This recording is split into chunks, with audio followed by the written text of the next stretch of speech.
What's up, everybody? What's up, everybody? We are back in the building. I'd like to thank everybody who's in attendance. Make sure you hit the like button, whether you're catching it live or you're catching it after it's uploaded.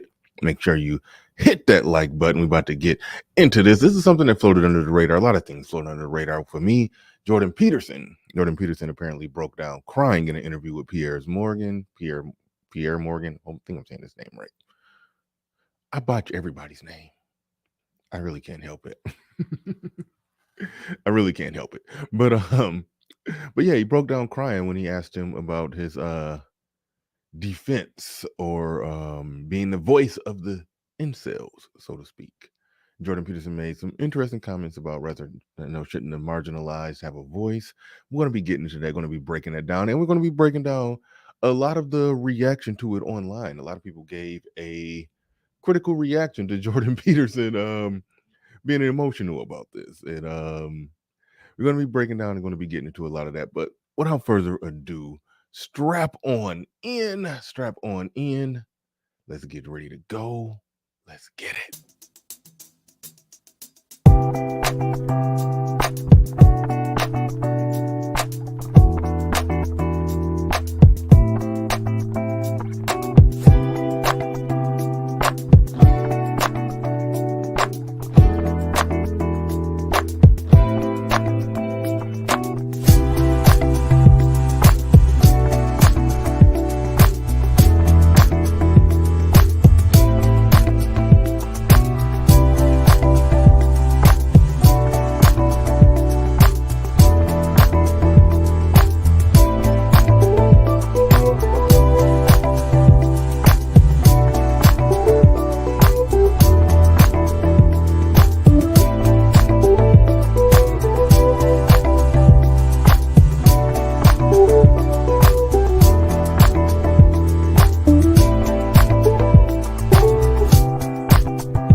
Peace, folks. This is X from TPOT Media. Open your mind and wake your black ass up. You know what time it is. Hit that damn like button as you make your way in the door. Grab a seat, settle in, get ready. It's the Grown Man Hour with your host, my man, Bernard Riley.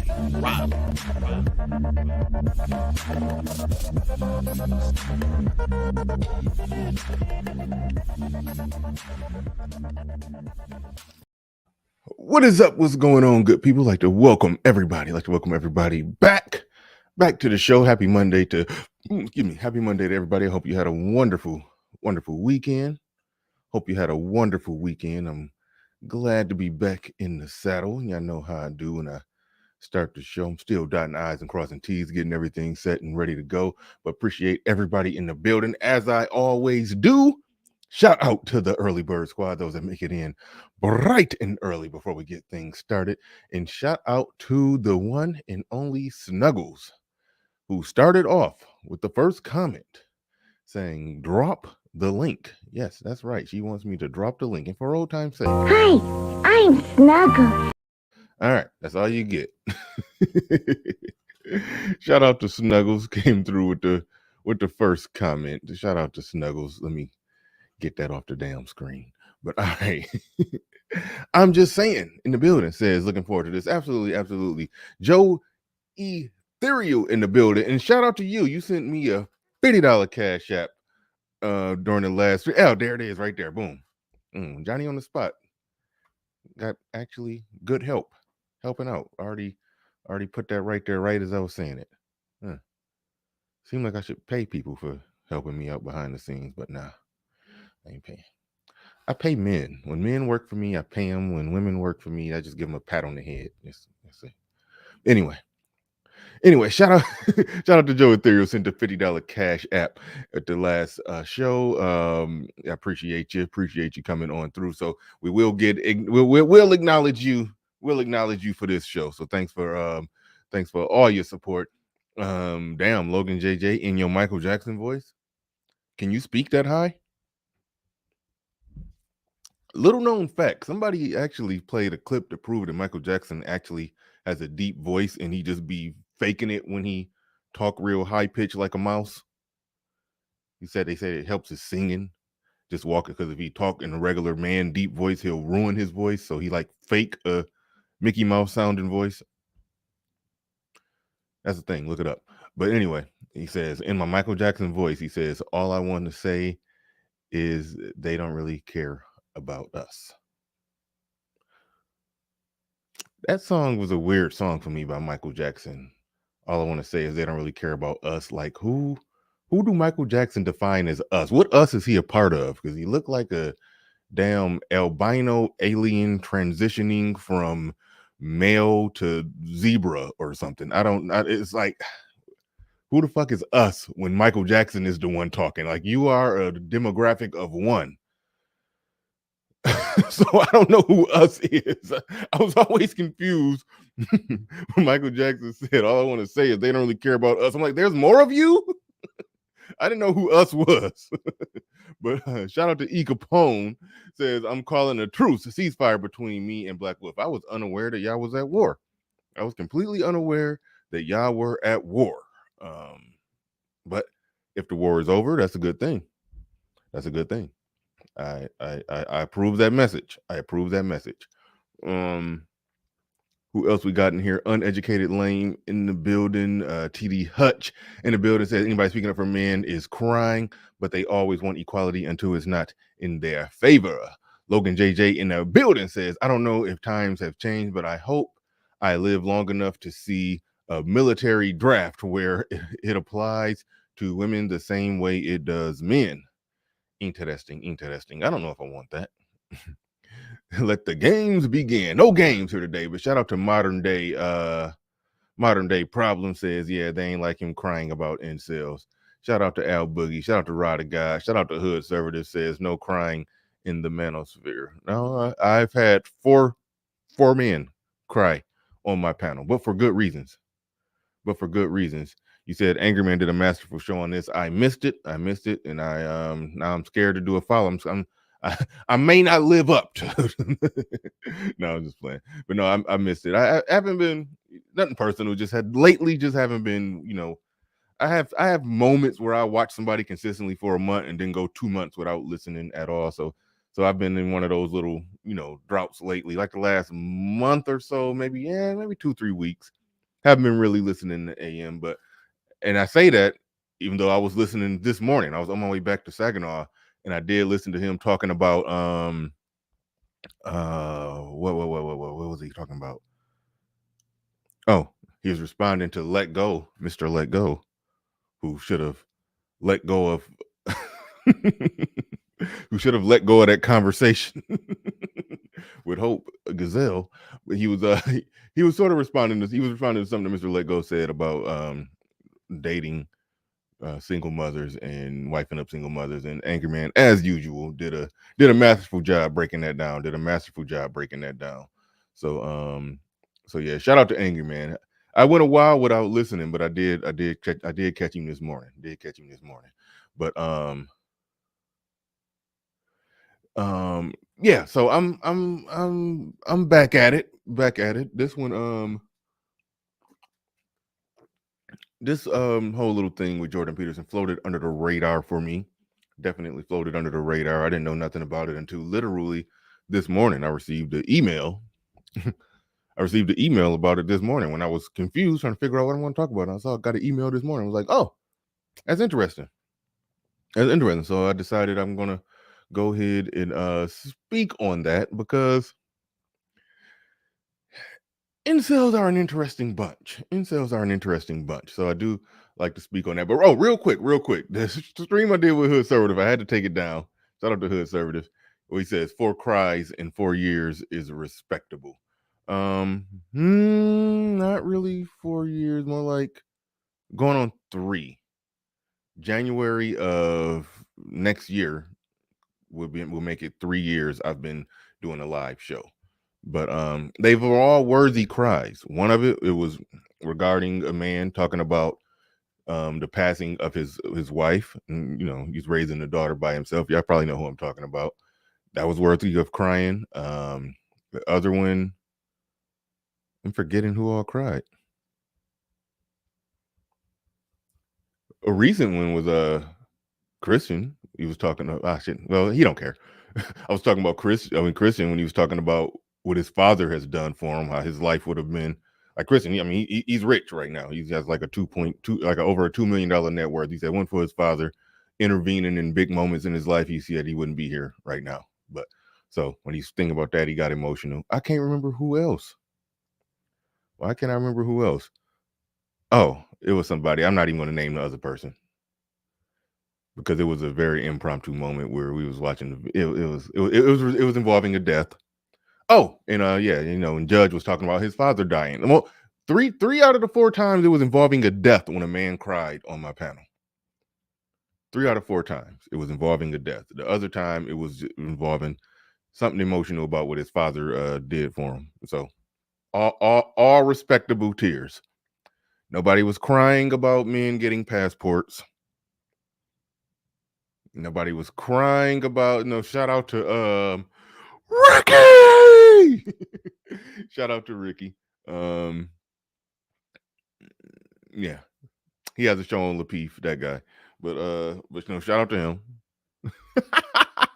He wasn't on my show with it. He wasn't on my show, so that doesn't count as one of mine. But it wasn't for the reasons. It wasn't for those reasons, They were solid reasons for man tears that I could stand by. I could stand beside every man who ever cried on my show. Every last one of them.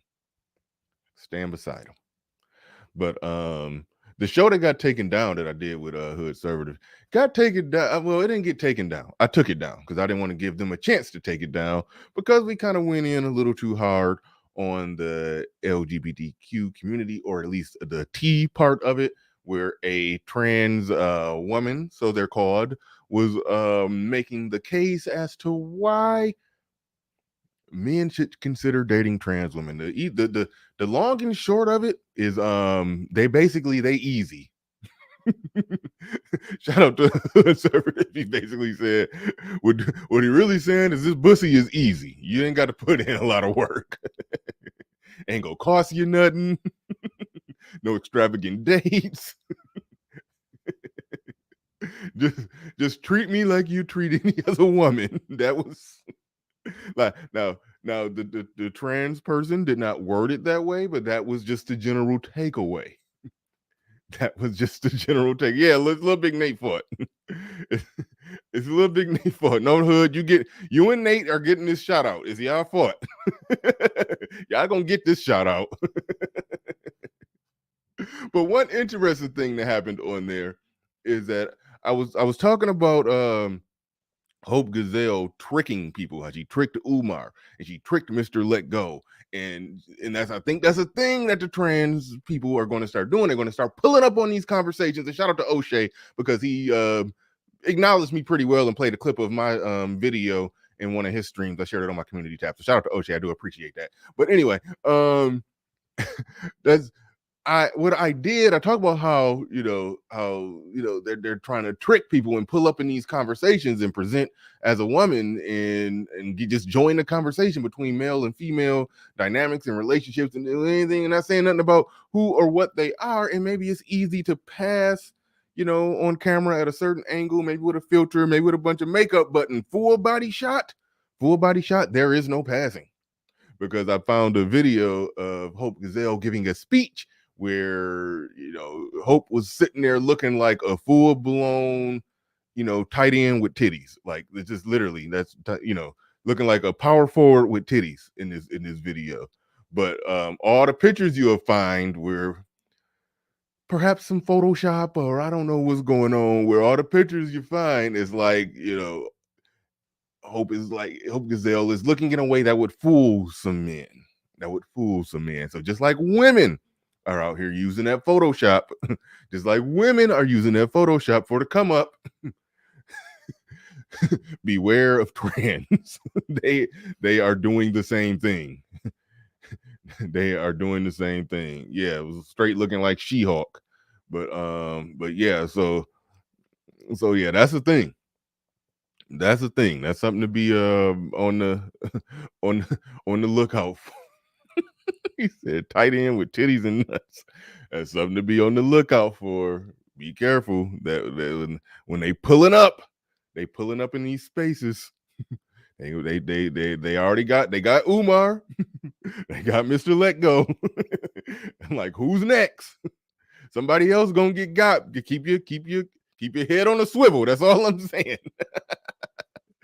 Keep your head on a swivel. But Nate Dogg says, get it tight in with titties. The was joke within a joke. I know.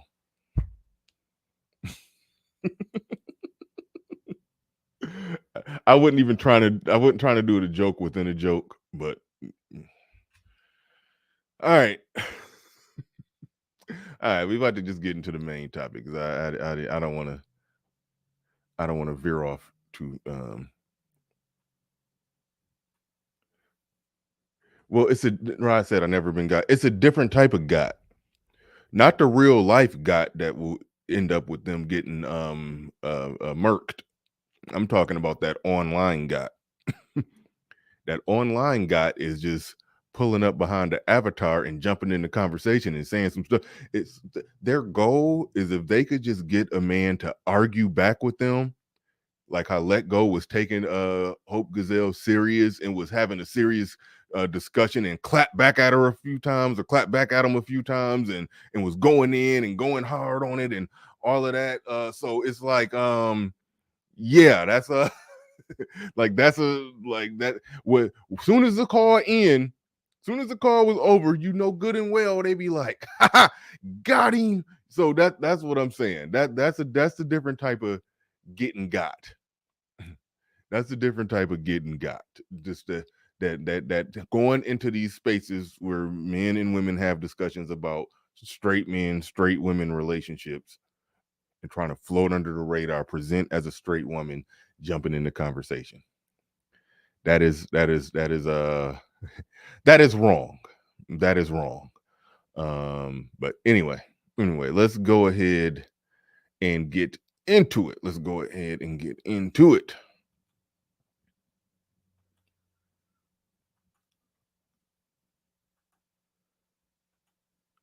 All right.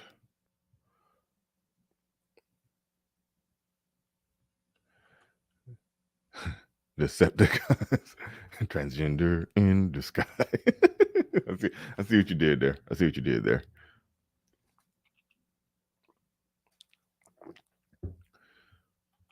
And yes, I did shout out E Capone already. Okay, yeah, shout out to E Capone. Do appreciate you. Yeah, make sure y'all hit the like button.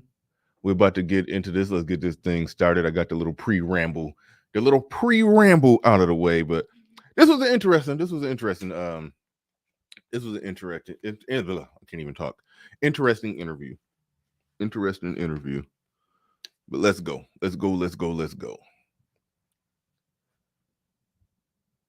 I want to ask you just quickly, the film director Olivia Wilde has a new movie out, which she says is based on you, this insane man, this pseudo-intellectual hero to the incel community. Incel being these weirdo loner men who are despicable in many ways. Is that you? Are you the intellectual hero to these people? Sure. Why not? People have been after me for a long time because I've been speaking to disaffected young men. What a terrible thing to do that is.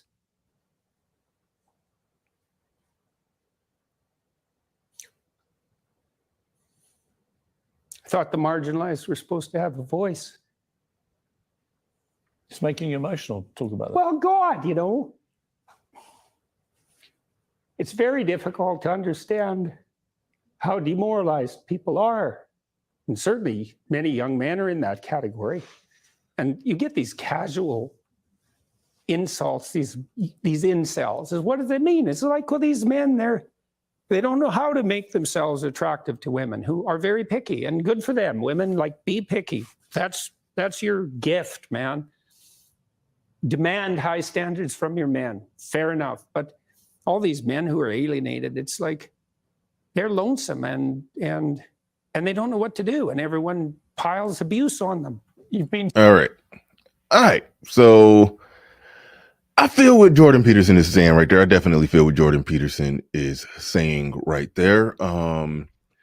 This is something that sort of floated by that I don't think a lot of people notice. Like even Pierre Morgan said that he called them despicable. Okay.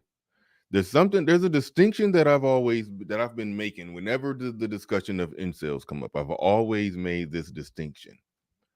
Are we talking about the crazy ideology, the crazy I hate women and I want to hurt them ideology? I don't think that that's what Jordan Peterson is crying for.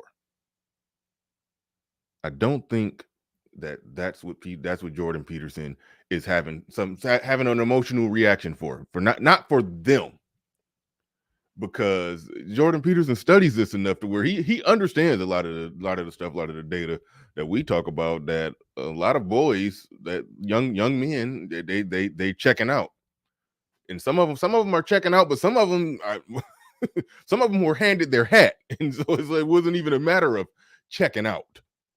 So the distinction has to be made when this discussion is being had. Are you talking about people with just the murderous philosophy? Are you talking about the mass shooter who targeted women?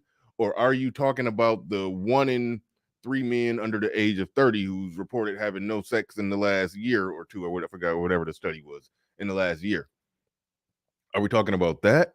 Because if we're talking about all of them, we're talking about millions of people. Mass shooters are a rare event. So even when Piers Morgan is saying that they're despicable, he's talking about the chat room, either the person who's making hateful, murderous comments, either the person who's making the hateful, murderous sounding comments, or the person who actually goes out and does it. If you're talking about them, then yeah, they're despicable. Yes, they have a problem. Yes, they need some help. But the thing that floats under the radar, and I'm gonna show some stuff, show how the Young Turks reacted to this. And show how the Young Turks reacted to this, and you're going to see exactly what I mean. How they define the incel as only as that person who does those absurd things, because they don't want to have to understand that the incel, if there's plenty of people who are just regular dudes without that ideology, who just for just the nature of the dating market, where hey, they not that tall, they not that good looking, they not that charming, they not that charismatic, and that probably falls under, like, better than 50% of men fall under that. And the women is something we talked about in this space, and I'm not. It is what it is to some degree. It is what it is to some degree. The market is what the market is. But that woman who falls categorically with them, she can still get attention from a litany, from a large plethora of those guys that's at her level or just below her level, and then still be the third chick in a rotation of a guy who's above her level. So she's still getting sex and attention. She's good. But the guy who's in that category is literally lonely with this changing market, the changing climate, the changing economics, the changing everything. If he's not super smart and intelligent and can get a STEM degree or any degree at all, he's just he ends up just being just an average earner, average looking, below average height, just walking around. And yeah, he legit lonely as hell. Hold on. What did somebody just say? Oh, this is Omega Durez. He ain't say nothing serious. He said, I read that without seeing who wrote it. Y'all know Omega Durez ain't saying nothing that mattered. But he said, no, shout out to Omega Durez, one of my longtime moderators, who be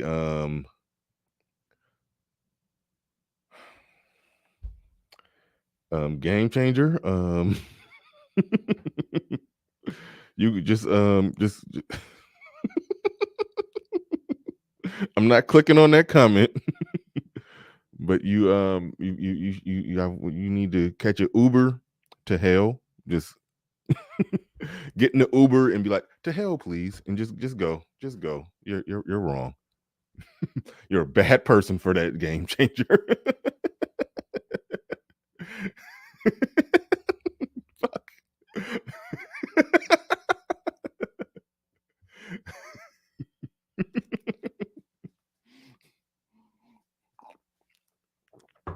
Goddamn.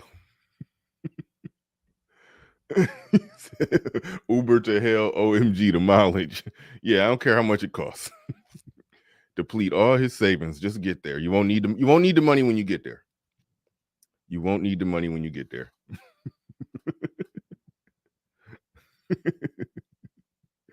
All right. Where was I at? Y'all done threw me off. I was in the middle of making a point, and I shouldn't have looked at the chat. Should not have looked at the chat room. Whenever I do that, I regret it. Says Bernard is on to something. If he can't self-improve, he's doomed.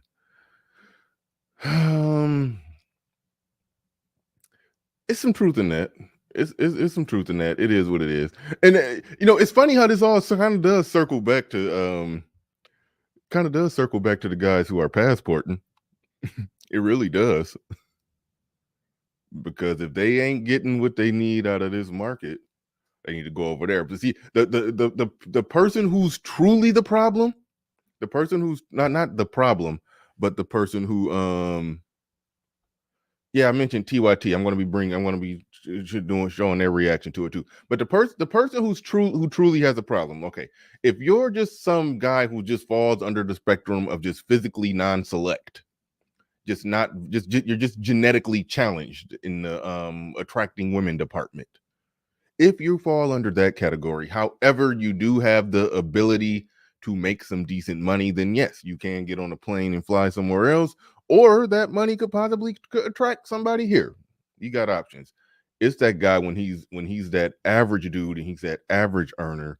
And a lot of the people that criticize Jordan Peterson on this, and you're going to see this when I play the clip from TYT, they don't want to acknowledge that, no, these are just regular dudes. Most of the incels are just regular dudes. They not in chat rooms. They don't got some murderous ideology. They not about to do a mass shooting. They're somewhere. They go to work. They come home. They play Call of Duty and drink Mountain Dew and eat and order a pizza. But they're regular dudes. Some of them productive. Some of them maybe not so much. But a lot of them just got regular jobs and they pay their bills and make it from one month to the next. And they just regular dudes. The thing that they don't want to admit, typically on the social left, I'm not talking about democratic politics. I'm talking about the people who are liberals who have these conversations. They want to depict them all as murderous because they don't want to concede the simple point that the dating market and the lack of family formation and all of that stuff is happening simply because regular women tend not to want to get with regular dudes until they're mid to late 30s, mid to late 30s, if not 40s, when they got kids and all of that. They that's pretty much what it is. Now you saying they are not red pill. Are you responding to somebody in the chat, or you respond? I think I know what you responded to, because I heard that somebody was doing a very uninformed stream referring to the incels as people who are red pill. There are people that do that who, for whatever reason, they have some motivation. It's a corner the market, siphon the audience strategy of criticizing red pill to say that they're different, but then when they talk, they'll say a lot of red pill. I ain't getting into that. I ain't going. But yes, people distort that and throw that out there and just say ignorant stuff on purpose, and I ain't even addressing it.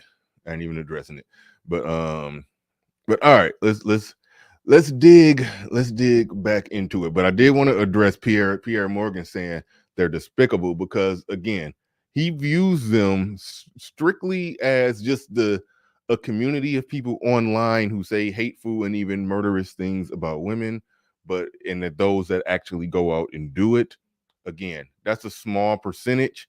That's not worth talking about. That's not who Jordan Peterson is writing books for, speaking up for, advocating for. He's not doing that for them. He's doing it for the regular guys who fall within the category of, when you look at how the whole education system is structured, and when females make up the 70% of the valedictorians, and because education is sort of in a way that's more advantage to them. I'm not even going to get into that. I actually saw some interesting videos on that recently.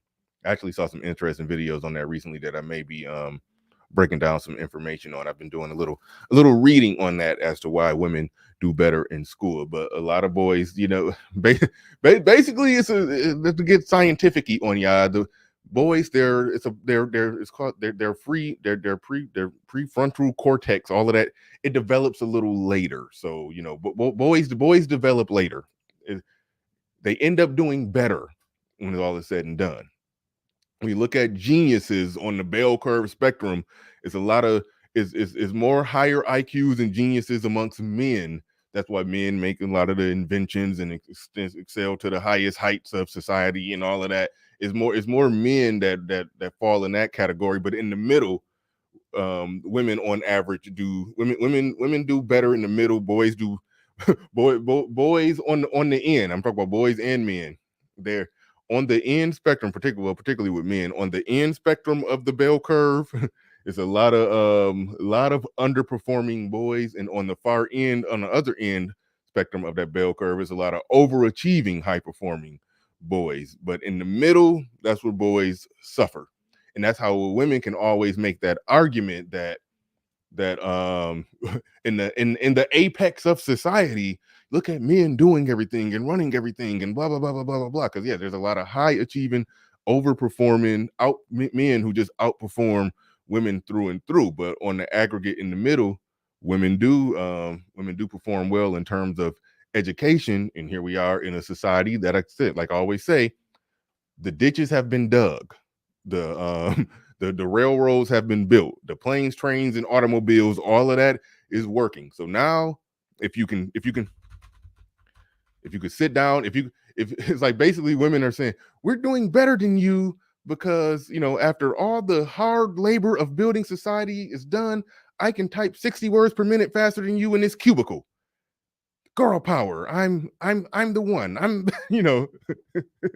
I'm outperforming you. It's like, but it's some truth in that, because from academic standpoint, women do end up doing better. It's like men have civilized society and made it easy to the point to where now women can can show up in air conditioned cubicles and type and do little I don't want to just say easy work. I don't want to just say easy work, but I mean they can do the easy work and earn a living doing to where and they could the type of work that it takes. It's work that's more suitable for them and easy for them. That's more or less what I'm saying. That's more or less what I'm saying. It's like it's like the advantage that men had that makes them the builders of society. Okay, now that the society is built, now what? Now what? Now it's who can type 60 words per minute the fastest. Who can type the most words the fastest. That it turns into that. It turns into that situation. And a lot of women are winning in that situation. And now that the women are winning in that situation, they're looking at the regular guys who would have been their husband as, nope, I'm good. I'm good. So that's what it is. That's why you end up with a lot of he used the term marginalized, and this is, I don't know if marginalized is the right term, because it's not like governmental top down, even though you could probably make that argument, but overall they end up left out.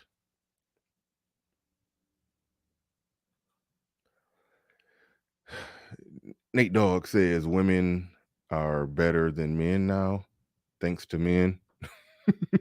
Unfortunately, some of the things a lot of the jobs that are needed in society now, women are better at some of those jobs.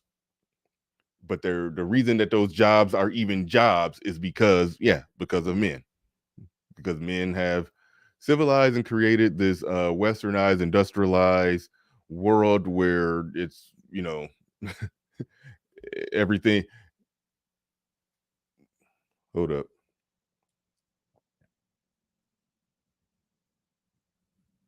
Okay, my bad. Thought I saw something.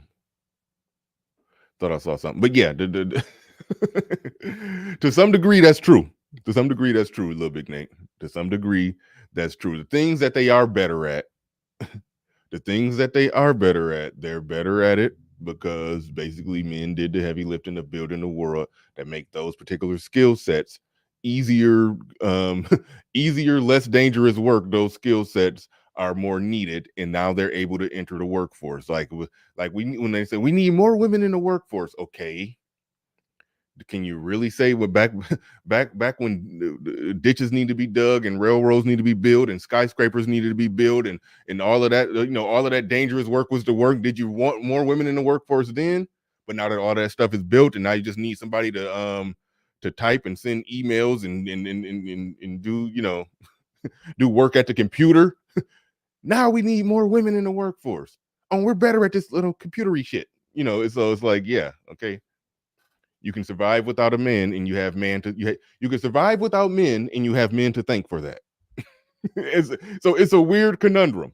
It's a weird conundrum that we find ourselves in when we try to analyze this modern society. But see Iron Attic in the building says, support the media you want to represent you. Salute BR. Keep up the good work. Absolutely, absolutely. I do appreciate you coming through, dropping the super chat on it. Do appreciate you dropping the super chat on it. And what is that? Archie Lucky 7 says, people who commit mass shootings doesn't always fall back to getting no vag. True.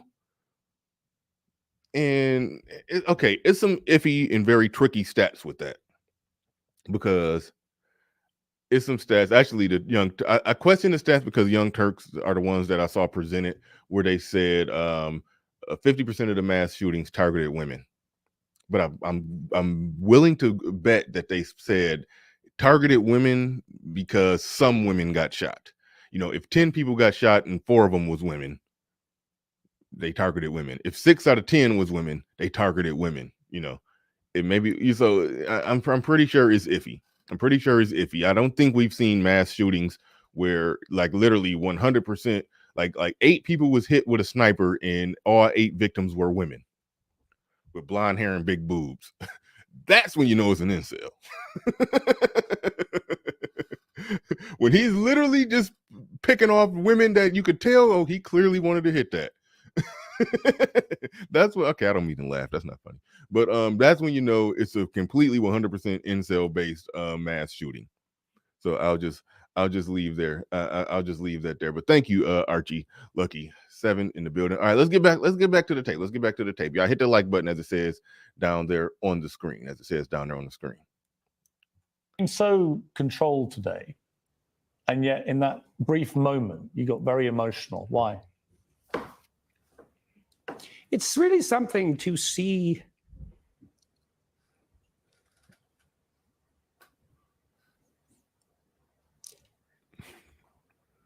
constantly how many people are dying for lack of an encouraging word.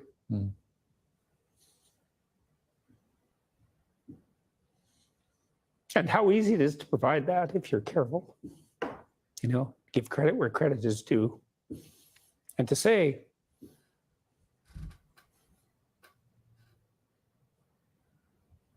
you're a net force for good if you want to be.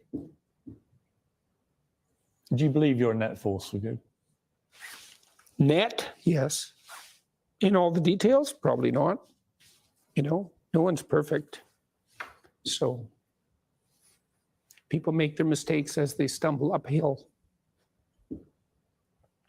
Jordan, it's been a fascinating interview. Thank you very much. All right. Oh wait, I didn't mean to have I siphoned off I saw that Abby and Preach had to siphon it off of them because they had the whole thing on there. But you could see that in there, and if you understand what Jordan Peterson has been about, he has been about male accountability. One of the popular things that got him going is he said something simple as clean your room. Some advice I need to take at 40, but either way, that's neither here nor there. But when he said clean your room, fix up your own stuff, like, man, it was a message of accountability for men, and he spoke to the men who were left out, overlooked. Like I said, the apex of society, men are running things and killing things and dominating. There's stats like the Fortune 500 companies. Only there's 44 of them are ran by women or have female CEOs. Shout out to Mark Cuban. I still don't know if he has that black female CEO that came in to clean up house when there was all that sexual harassment stuff going on at his place, and she's hired like 40% female executives. So there's you get enough sexual harassment cases and it'd be women running your shit then. But so yeah, but the men in the middle do get overlooked or not looked at because women have done they've done a good job. I think the left as well as feminism has done a really good job of looking at the men in power as if that means power for all men, as if because there's more men running Fortune 500 companies, there's more men making up the majority of the Senate seats, the House of Representatives, the governors, mayors. Because there's more men doing that, that means that garbage man somehow has power. That means that construction worker somehow has power. He's out there doing a dangerous job, thinking, basking in the glory of being able to oppress his woman who he makes $8,000 more than. It's like, but they've convinced us. They've convinced us that the I'll say the best of men that climb to the highest peaks, the men who climb to the highest mountains, they represent all of us. So we all benefiting from that. No, we got to roll up our sleeves and do our own thing and make our own money and build our own life, the regular folks. So that's how they make their argument. That's how they're able to overlook and shit on the regular guy. That's talking about society, economics, job placement, career, all of that. They're able to shit on that guy. But then when you extrapolate that to like the incels, what they're essentially talking about, now you're talking about that dating market. You're talking about that dating market. Now that's a whole nother place. Now we can't listen. This is one problem I have with the incels. They be talking as if like the government is supposed to issue them a woman. Like it doesn't work that way. It's not going to work that way. It will never work that way. But they talk about it as if they're supposed to get a government issued woman. And you hear them say things like, if this society cannot produce a woman for me, and it's like, no, it's an open free market, but it does need to be acknowledged that women in their open, shout out to hood conservatives, say this is why, hey, women need to be oppressed in this open free. Get out of there, game changer. He said, why not the government issue men? But in this open free market, that we're in this open free market that we're in, women, I don't know why game changers comments make me completely lose my train of thought. I need to ignore game changer. No, but in this open free market, it is what it is element to all of this. There's an it is what it is element, and in this open free market, yeah, a lot of guys get left standing when the music stops. Women very rarely get left standing when the music stops because there's always somewhere for her to go. There's a large percentage of attention that she's going to soak up from men, and even if she don't want to mess with none of those men, at her level or below her level, she always can go be, in a rotation. She can go get sex and all of that from guys who are above her level. She can have a good old time. She can have a good old time before the guy who's strata wise in the same place as her, he's done. He's at zero. So that is a legitimate situation. That's a legitimate outcome from women having all the freedoms that they have. It happens. It happens. I don't think it's right. I don't think it's good, and I think it's horrible for society. I do. I think it's horrible for society.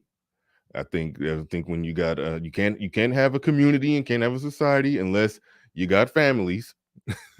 Unless you got families, men are not going to turn out right unless men are raising children.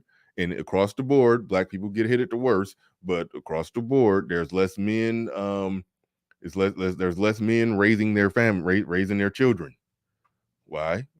Because women are less likely to stay married. They're more likely to file that divorce. They're less likely to get married. They're more likely to stay single longer, which means they're more likely to get pregnant, which means that the kids belong to them according to the laws, so according to the government, according to how it's written, it's their kid unless until the man takes legal action against them, which means that they're raising kids by themselves.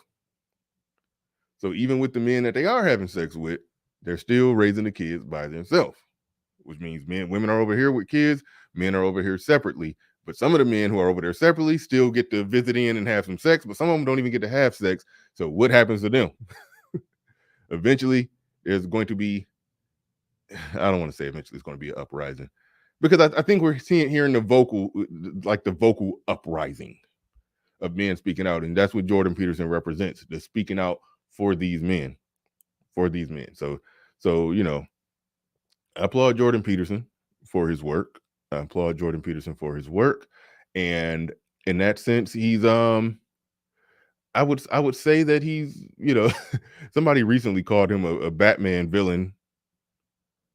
I'm sorry, hold on.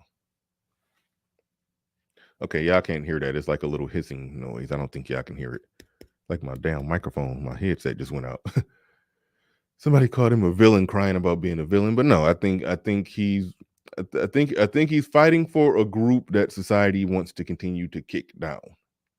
Again, I'm not talking about the murderous incels. I'm talking about the guy in the middle who's left out of a lot. And if a guy doesn't, if society's is structured in a way to where a lower percentage of men are going to, I guess a higher percentage of men are not going to end up with families, then we're running into a society where, there'll be men at the top of the sexual attractiveness totem pole who will have a good time and be, shout out to Platinum. What do you call it? Mopping flows and chopping hoes or whatever. Is a percentage of men who will engage in that and who will do that. But then there will be a percentage that will be completely left out and left standing. And it is what it is. And I want to say it is what it is, but that's just the state of reality. And I respect Jordan Peterson for taking an honest look at that and fighting what I do consider to be an honest fight in regards to that. I do consider to him, fighting a good fight and fighting an honest fight. Now, what we're going to do here is look at some of the reactions to it. And I was sort of referencing the Young Turks when I said they look at Jordan Peterson as a Batman villain. Because their video is essentially titled, what is their video titled? Jordan Peterson cries about being a movie villain. Now they're vilifying him for speaking up for men. Now the left does not want to get accused of not caring about men or kicking men to the side, particularly straight men. But the man who speaks up for men, who advocates for men, they want to say they want to mock him crying and say that he's crying for being a movie villain or crying for being a Batman villain. So you can't say that we're wrong when we say that the left doesn't care about men. You can't say that we're wrong when we point that out. Straight men should not be fought for, advocated for, or even considered. Why? Because they want to extrapolate us in. They want to extrapolate regular folks in with the top 1 or 2 percenters, the men who the top percent of 1%. They want to make it seem like we all out here running the world. That's how they want to do it. And as long as they could sell that lie, then they could disenfranchise or marginalize men in any way that they want to, as long as they sell that lie. Even to the point to where we're talking about, I talked about the school system. When it was majority of men on a college campus, 2 to 3, they rightfully saw that as a problem. Now, of course, in these parts, we will argue why that's not a problem. But anyway, they rightfully saw that as a problem, so they wanted to fix it. So guess what? They fixed it. It got to 50%. And then they kept fixing and kept fixing and kept fixing. And now it's 2 to 3 in the other direction. And they don't see it as a problem. They don't see it as a problem. And Jordan Peterson's most famous interview, if I'm not mistaken, I think is his most famous interview, where when he was talking about the problems that men are having, and the woman said, why should men care? Why should women care? And then he asked the very important question. He said, well, what type of men do you want? Do you want a competent masculine man who could, lead a family? I'm paraphrasing horribly, but he basically said, do you want a competent masculine man who could lead a family? Or do you want some little man child that you got to carry around? It's like they don't look at it like that, which means they operate purely on selfish interest, even at the detriment of society. But then they blame men for causing, all these horrors and atrocities caused by men. All these horrible things. The society's in a downward spin because of men. Shout out to Sun is Hot Ron in the building. I'm about to get into this taping real soon. Sun is Hot Ron in the building. It says, everyone want to select and mate with the best of humanity. Back in Spartan times, the deformed and weak of that society would have been killed off. Yeah. I don't know how you make it. I mean, they said they tossed they just looked at babies and then tossed them off if they didn't think they would grow strong enough. I mean, if they had a deformity, okay, cool. But hopefully they just wasn't, because the baby was born, he was only, 4.4 pounds 9 ounces. Let's toss him. I mean, it'd be some 4.4 pound 9 ounces babies to grow up to be real big and strong. So I don't think the Spartans was exactly scientific in their approach there. But anyway, Jackie Jack in the building says they actually made a movie villain based off of Jordan Peterson. I heard him say that. I thought that was like joking. I thought that was joking.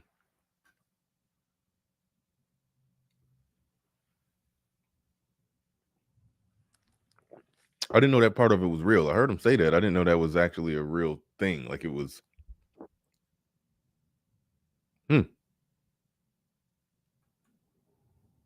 Yeah, what he said, what Black Merlin said. What's the title?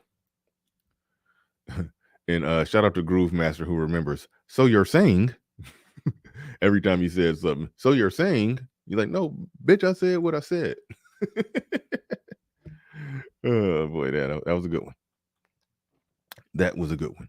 But all right, let's roll. Let's get into this. Movie out, which she says is based on you, this insane man, this pseudo-intellectual hero to the incel community. Incel being these weirdo loner men.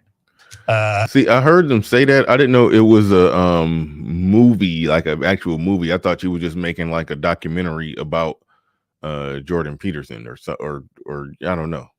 But that's interesting if it's an actual movie. I'm interested now.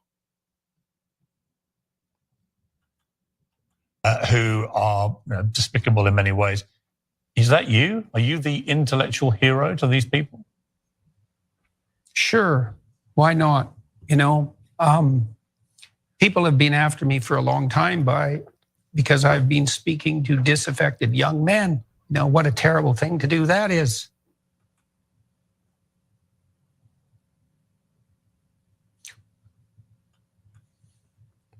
I thought the marginalized were supposed to have a voice. Are you saying that that's the name of the movie? Don't Worry, Darling? Is that what you're saying?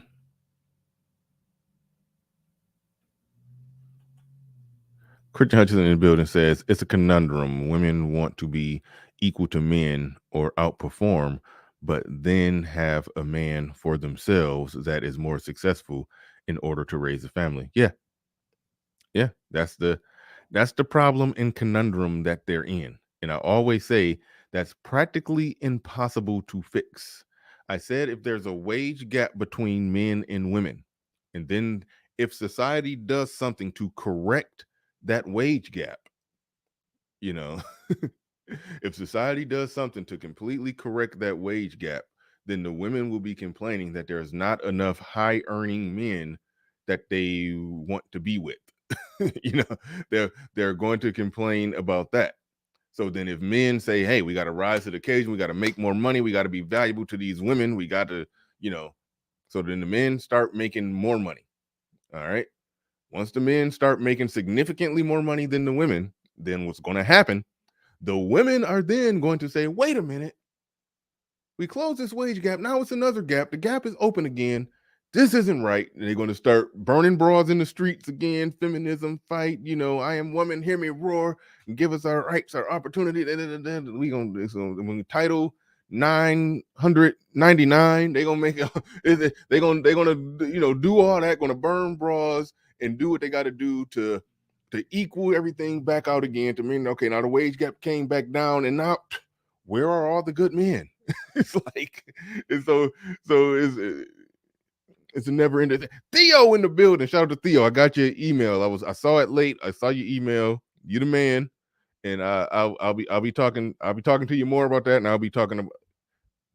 Shout out to Theo. That's all I can say. I'm not even going to fully put everything out there right now, but shout out to Theo. Shout out to Theo. I got that email that you sent yesterday, but yeah. It is a ridiculous cycle, as Omega Dread said. It's a problem that will never get fully corrected.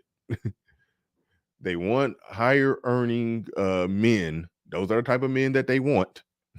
They want men that make more money than them. But it's a problem that men make more money than them. Society does something to correct it to where now men and women make the same. Now there aren't enough high earning men for them to marry. The men are underperforming now. The men overperform and make even more money.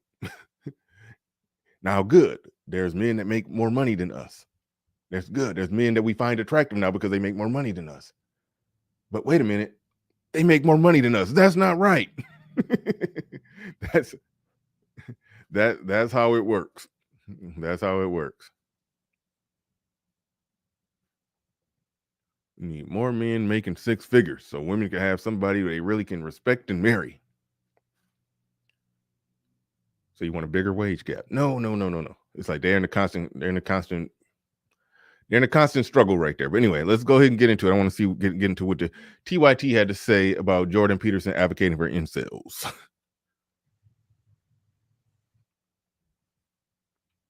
I thought the marginalized were supposed to have a voice, he said, his voice cracking as he's asked about being the king of all incels. That's right. That is exactly what you just witnessed. This is Jordan Peterson on Piers Morgan's show Uncensored, and somehow looking like a bigger crybaby than Piers Morgan ever has. And you got to hand it to Piers for like openly asking him.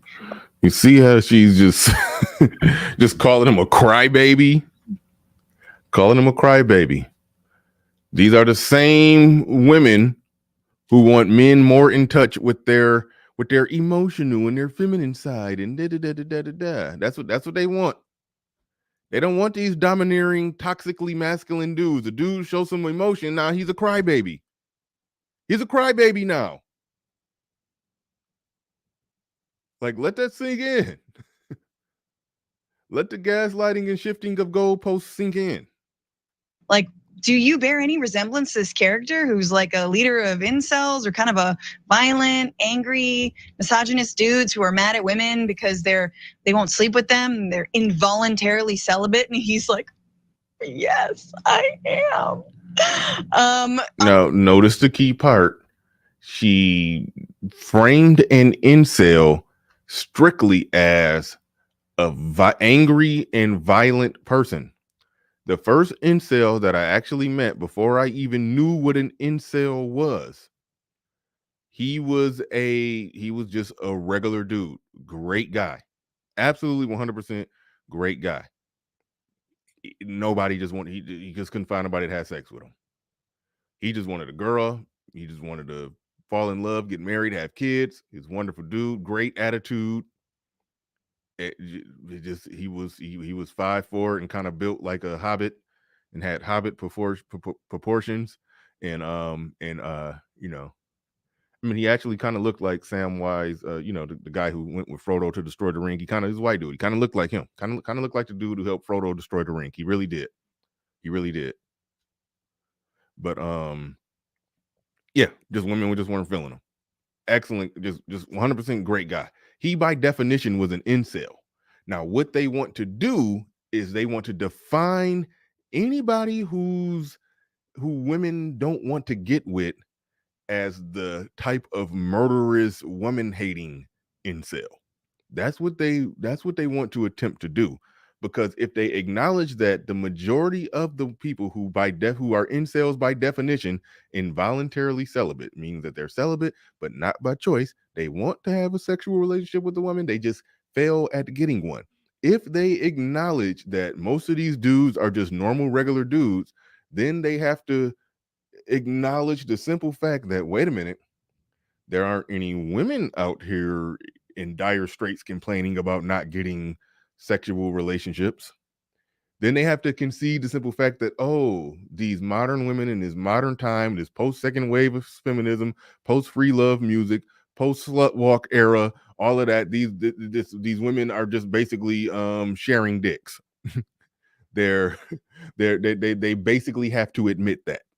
They have to admit that this woman empowerment feminism stuff basically results in women having free choices to fuck who they want when they want, and they basically will willfully be the third chick in a rotation of a more sexually select dude than starting a family with somebody who's suitable for them.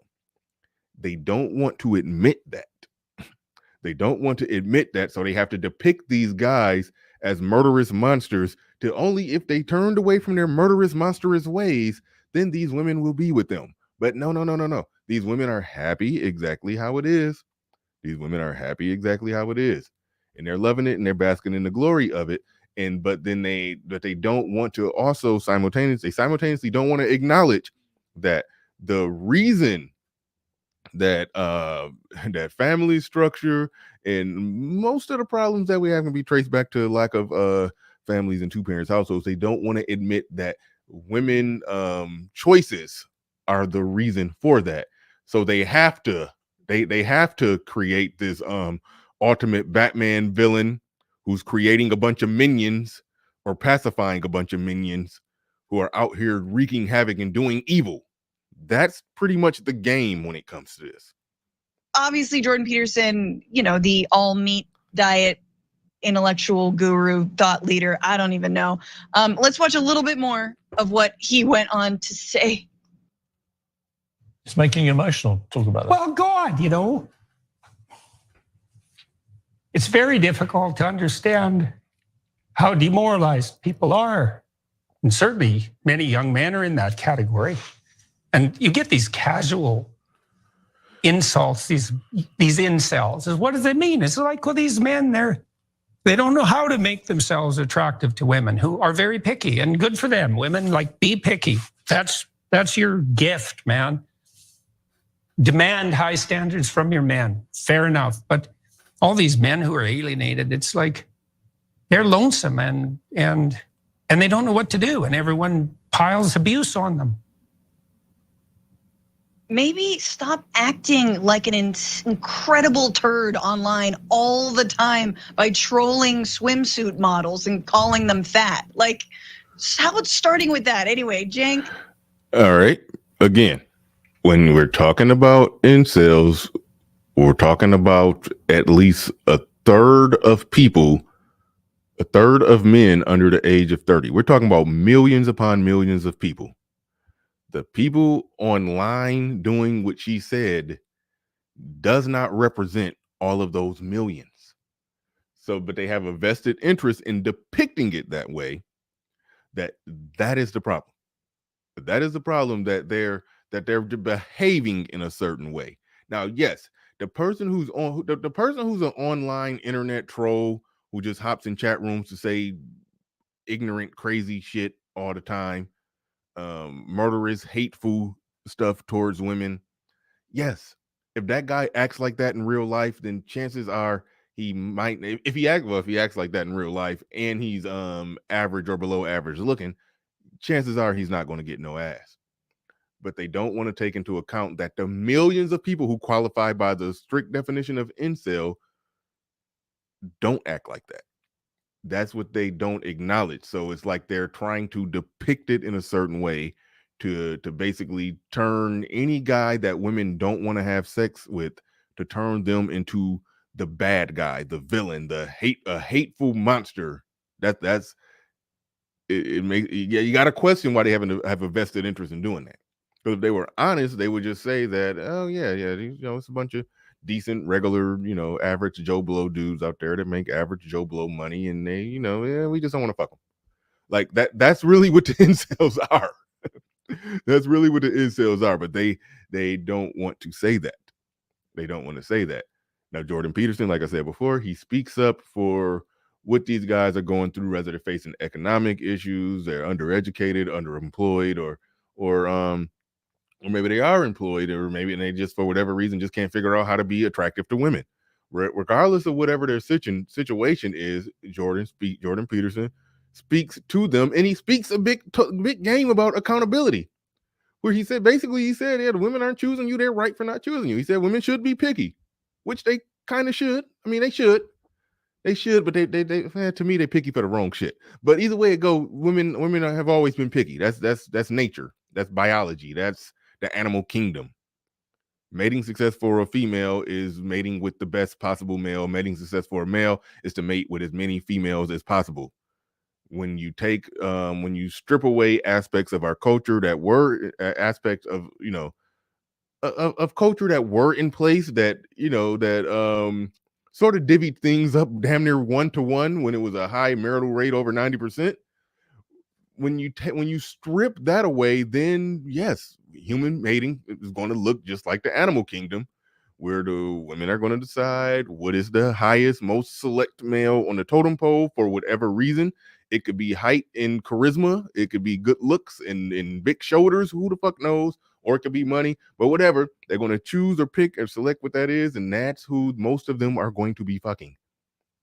Just like in the animal kingdom, majority of the males don't get to reproduce.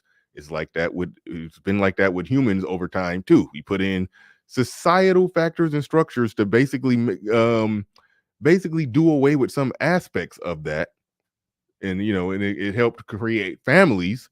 It helped to create more families.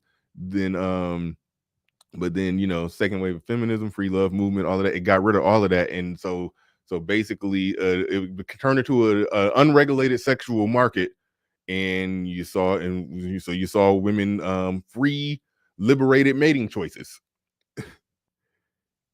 So call it that, but don't try to depict the men who are on the bad side of natural selection. Don't try to depict them as murderous monsters. Just own what it is. Just own what it is. I didn't hear the laughter. You guys couldn't hear me just dying. Yeah. But I could watch that and sleep soundly every night. Oh, God. Oh, gosh. Okay. So, all right, look, guys, here's the situation. Again, it's a little bit of sleight of hand, because a lot of people that like him will look at that and go, look at that. You see that? These so-called progressives, but they have no sympathy for these young men that aren't doing that well. No. Hold on. Let's separate out things, okay? So, is incel a reference to everyone who's involuntarily celibate? No, of course not. You see the game that he's trying to play? He's trying to make it seem as if an incel does not refer to somebody who simply wants to have sex, but for whatever reason is failing at getting it. He's trying to make it seem like that's the case. He's trying to make it seem like that's not what an incel is. He's saying you're only an incel if you have the murderous incel ideology. If you have the woman-hating ideology, he's saying, then you're, by his definition, you could be sexually active and an incel if you define it as somebody who just has a woman-hating ideology. So that's the spin that he's trying to put on this, because unlike the woman who was speaking, he's smart enough to know the implications. Because only a small percentage has that murderous ideology, but a very, very large percentage are just regular dudes who just not getting no ass. So he's trying to make it seem like we're only talking about those with a certain particular type of murderous ideology. But if that's all, it wouldn't even be that big of a conversation if we're just talking about mass shooters or potential mass shooters. It wouldn't be that big of a conversation about the scope of men as a whole. So that's the spin that they're doing. We were all involuntarily celibate. Okay? I spent a lot of my youth being about things. Okay, so is incel a reference to everyone who's involuntarily celibate? No, of course not. We were all involuntarily celibate. Okay? I spent a lot of my youth being involuntarily celibate. Okay, but that didn't make me want to attack women, kill women, deride women online. Most men don't. Being involuntarily celibate, not getting no ass, does that for most men, it don't make them want to do that. But for the people that Jordan Peterson is talking about and advocating for, he's advocating, basically he's advocating for younger you. Idiot? Okay, I don't want to call him an idiot. But Jordan Peterson is essentially advocating for younger you. If Sank Yoger, I'm gonna botch his name, don't worry about it. If he's basically saying that was him when he was younger, he wasn't able to get no ass, and he was essentially involuntarily celibate, then for a portion of your life, you were an incel. So now you're criticizing the man who's advocating for younger you. Only one out of my youth being involuntarily celibate, okay? But that didn't make me want to attack women, kill women, deride women online, on and on and on, which is what unfortunately some percentage of them do. Those are the ones that are called incels. Everyone else is just called a dude. Okay? Like, right. You didn't. And y'all see the spin on that. Jordan Peterson is speaking up for what he just described for people who are just dudes. Jordan Peterson is not speaking up for mass shooters. I'm the voice of the everyday mass shooter. No, that's not what Jordan Peterson is. That's not what Jordan Peterson is. So he tried to rearrange the chess pieces and make it seem like he's speaking up for the mass shooter. No, he's speaking up for the regular dudes, the dude that you described that you were. That's what Jordan Peterson is the voice of. Join a radical movement to dude. Okay? Like, they're called incels. Everyone else is just called a dude. Okay? Like, right. You didn't join a radical movement to fan your insecurities about women, Jank?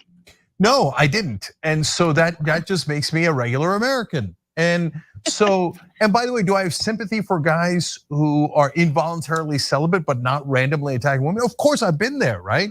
And that's who Jordan Peterson is the voice of. That's who he's speaking up for. That's who he just shed a tear for, but you're mocking him for shedding a tear for it, even though you just admitted you were one of those dudes. Like that's how ridiculous this is. And so he's making it seem like that the left is saying that those guys are on top of the world, but no, we're not. I know you're not on top of the world. I know there's tons and tons of guys in America and all across the world who don't have a date. They feel lonely. They're not rich. Yeah, and they feel like they're marginalized. So if you want to reach out to those people in a healthy, productive way, that's great. There's nothing wrong with that. But if you want to reach out to them, that's literally what Jordan Peterson does. They're criticizing him and then describing exactly what he does and saying, if you want to do that, that's great. That's what the fuck he doing. It's like this is disagreeing to disagree because somebody is speaking up for men and trying to embolden men to be better men. Which further makes my point that when you look at what goes on a lot of times in a lot of the discussions on the more liberal side of it, that side of the culture war, the culture warriors on that side, they have a problem with men. They have a problem with masculinity. They want to tamper that down. Like, how else are we supposed to perceive what we're seeing here?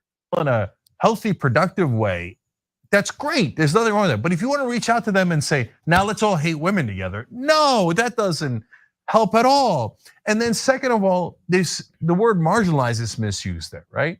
You could be poor and lonely and depressed, etc. And my heart goes out to you, and that happens a lot, right? But that doesn't mean you're politically marginalized.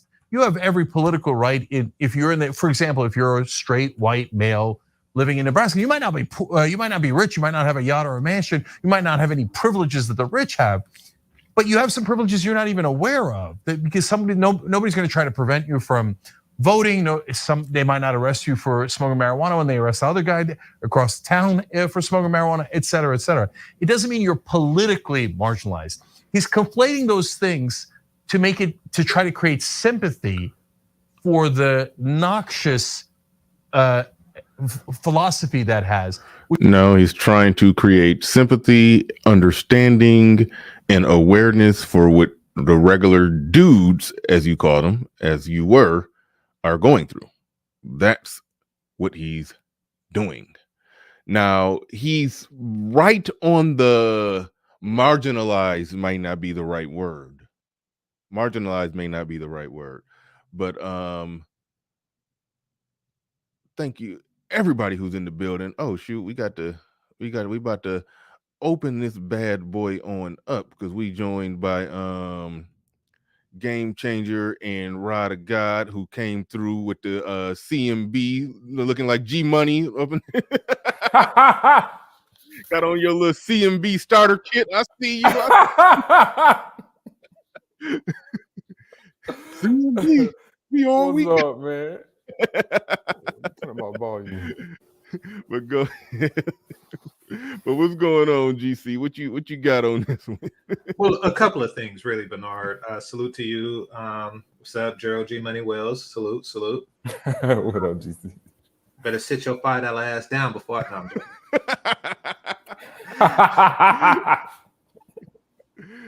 It's cold, man. But no, it's interesting because he was saying that, they're not a politically marginalized group. But nobody is really politically marginalized. Like, first of all, they're completely associating it with straight white men. And they're like, oh yes, but you have all of these privileges to counteract the fact that you're an incel. Like, yeah, you're not getting laid, but you are a straight white male and you won't get arrested for weed while you're not getting laid. That doesn't make any damn sense. Yeah. Like, I mean, no group is marginalized. Like, I mean, in the sense that he's talking about, like, we all have equal rights under the law, even if you are the exact opposite, which would be like a gay black female or something like that. You still are not politically or legally marginalized.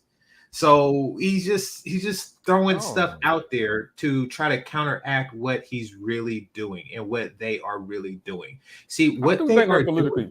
My bad. Wait, hold on, Rod. What are the GCs they trying to counteract what they are really doing? But what are they really doing? I think he's about to touch on that. Yeah, what they're really doing is they're trying to shame shamers. Like, notice how the incels that they focus on are the ones that call fat bitches. Like, yeah, I'm talking. Yeah, this is get back for this is get back for making fun of the fat supermodels. Blah blah blah blah blah blah. And that is, and then Kent, he comes and says, oh yeah, I'm not talking about the incels. I'm talking about the subset of incels that are making fun of people. The rest of you are just dudes. It's like, no, if they're a subset of incels, then they're incels too. I mean, or the people who are not in that subset are also incels. So yeah, it doesn't make sense. What they're trying to do is they're trying to silence the people who call fat ass bitches. That's what they're doing. This is because they're saying, like, listen, it's okay if you're an incel, but don't make fun of. No.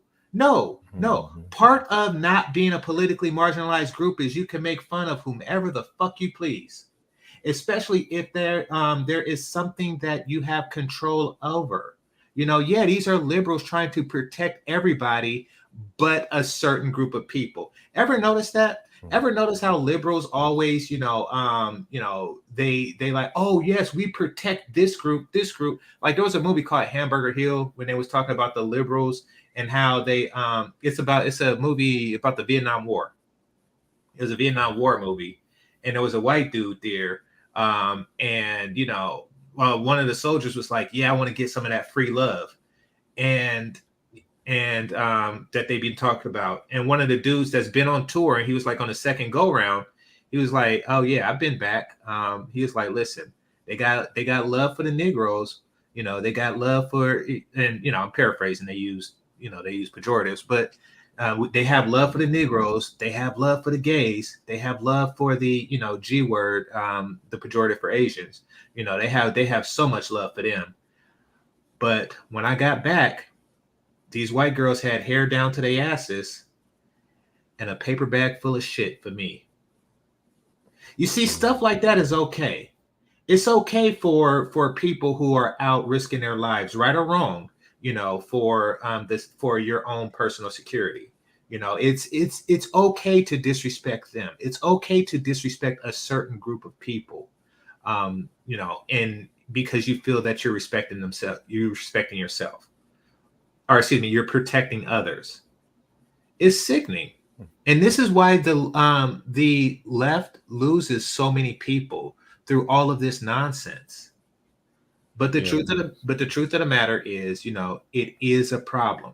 There are more men than there are women. There are more, put it like this. And I know that this goes against the definition of the word average, but bear with me. There are more average men than there are average women. Women, generally speaking, are below average when you look at compared to, and I know you can't, the majority can't be below average by the definition of mean, but bear with me.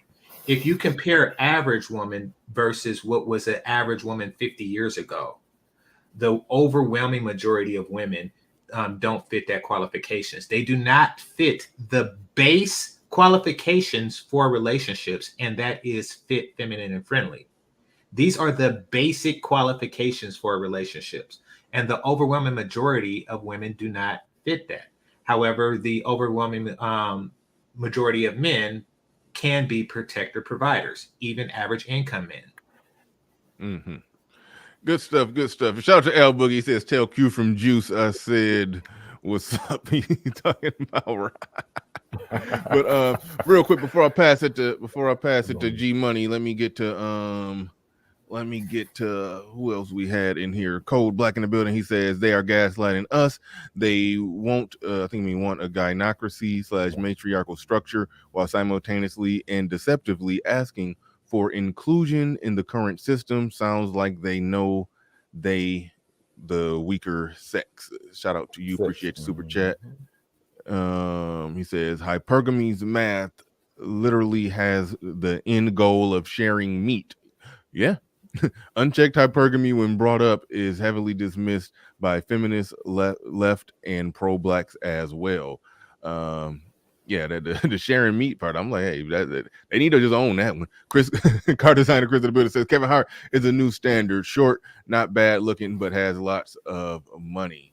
Shout out to Al Boogie once again, and shout out to Black Wizard in the building. Says an honest conversation about lonely young male mass shooting addresses that most of them are on psychiatric drugs by psychotropic. Okay, it's small, I can't see it. It's like psychotropic drugs by middle school. Okay, let me just make it. Hold on, I'll do this. Extra click to make it bigger. Okay, drugs by middle school, and I have documented mental illness. Incel ideology is a threat to incels. They're very fatalistic. I've said that before. I got tired of saying that, because I used to always make that point that these people are mentally disturbed, mentally ill, and when somebody is mentally messed up, they'll hop on anything, whether it's a religious ideology, some shit they found online. They'll find any reason to do fucked up shit. All right, so go ahead, Rod. You got it.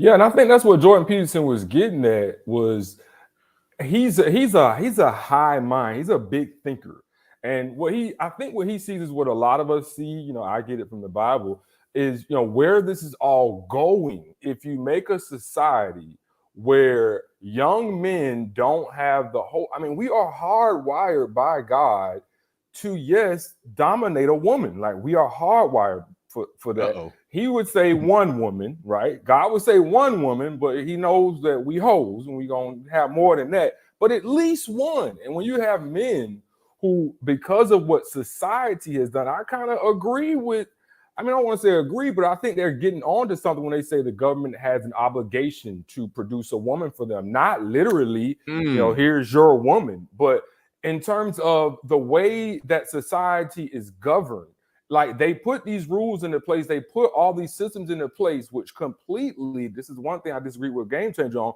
I do think that not only are incels a marginalized group, I think men and straight men are a marginalized group politically. You can't, anything having to do with being a heterosexual male is controversial. So, you know, or what is typical of heterosexual male behavior, right? And behavior is a good word for that.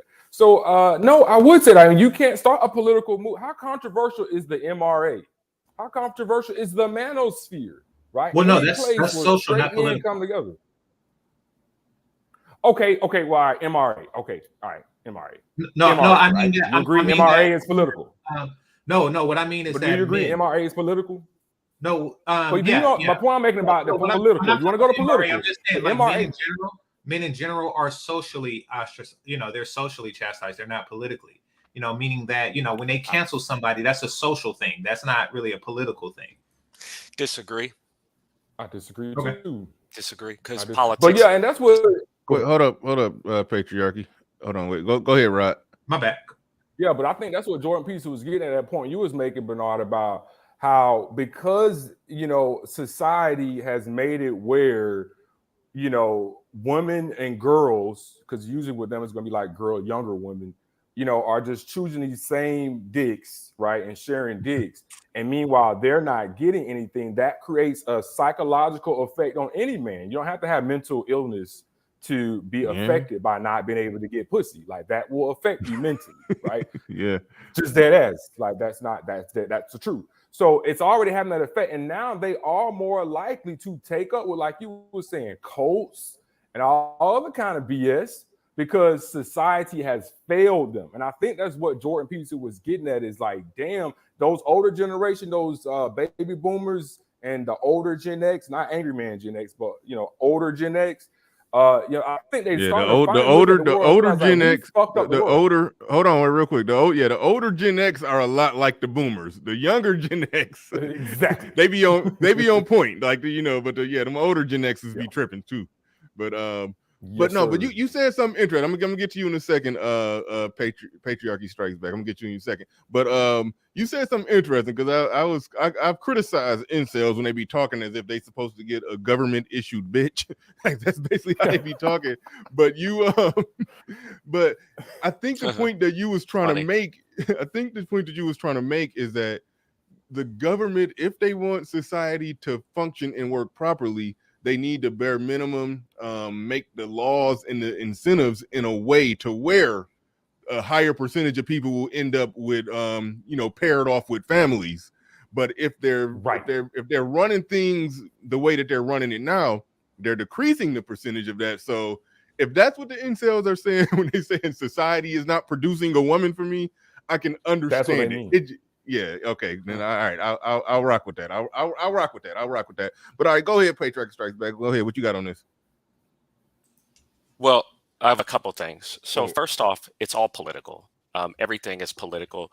This is about throwing out the trash. And so it's so funny that you laughed and said, or are incels supposed to get a government issued wife? Ha ha ha. That's how society's been ran from the very beginning. Because when you look up the definition of incels, the men that stormed the beach in Normandy during D-Day, they were involuntarily celibate. The men that died in World War I. Explain that. Explain how were they involuntarily celibate. So hold on a second. Hold on a second. Young men who are not married and who don't have children's blood build societies. You don't have societies without, you don't have a foundation of a society without young, childless, and unmarried men.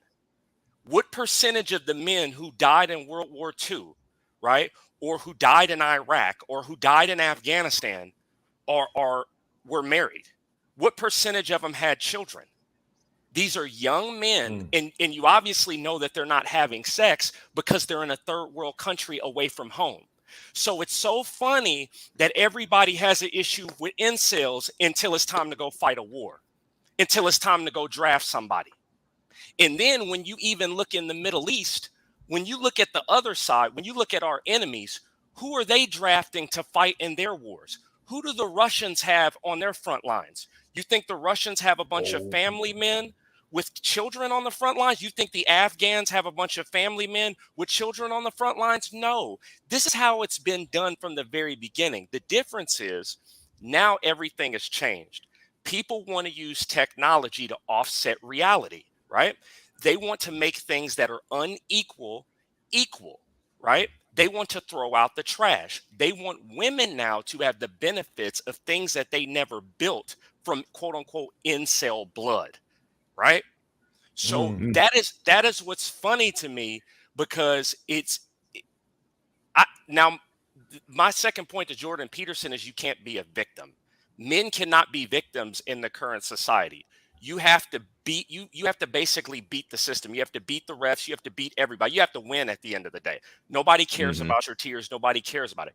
But what America is trying to do is it's trying to use the technocracy to offset reality, right?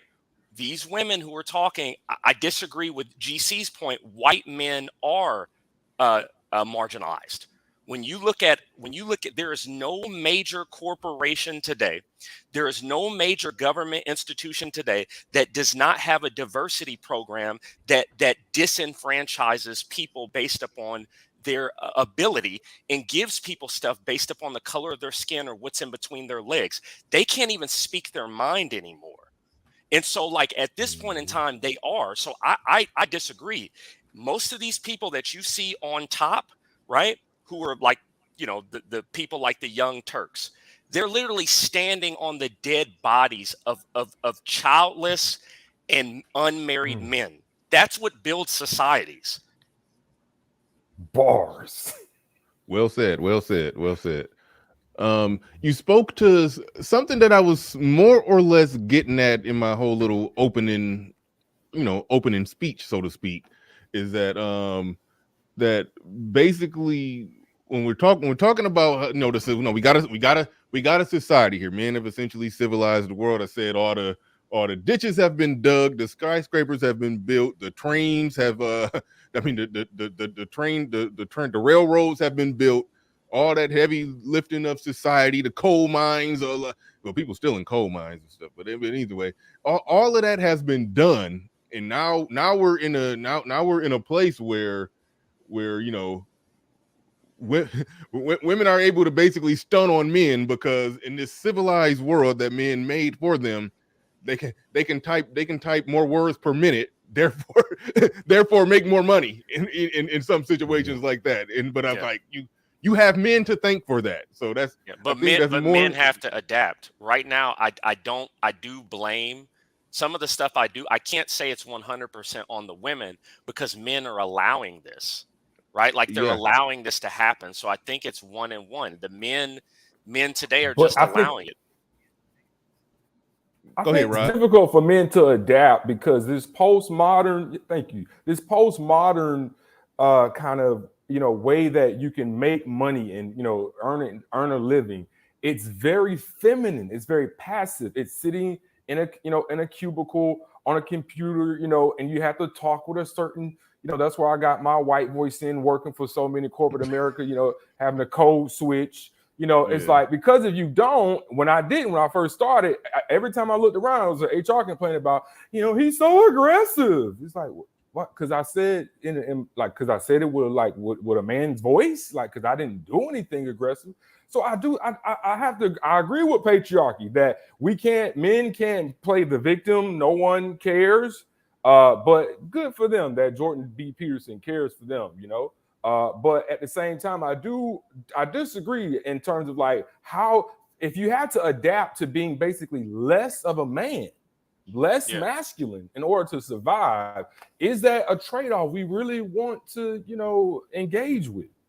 Well, the thing is, it starts with number one, just getting organized. These guys are not organized. You talking and letting people know your strategy to a certain extent, you're not organized. Like the women's movements, they're organized. And I still don't think that these guys that are out there saying this stuff, I still don't think that they understand. I still think that they deep down care about women. Like, I still think that at the end of the day, they care about women, because I feel like I don't, they care about being liked. And that's why being, I guess, being a quote unquote incel, I look at women as competitors. You're going up for my job, right? You're in the way.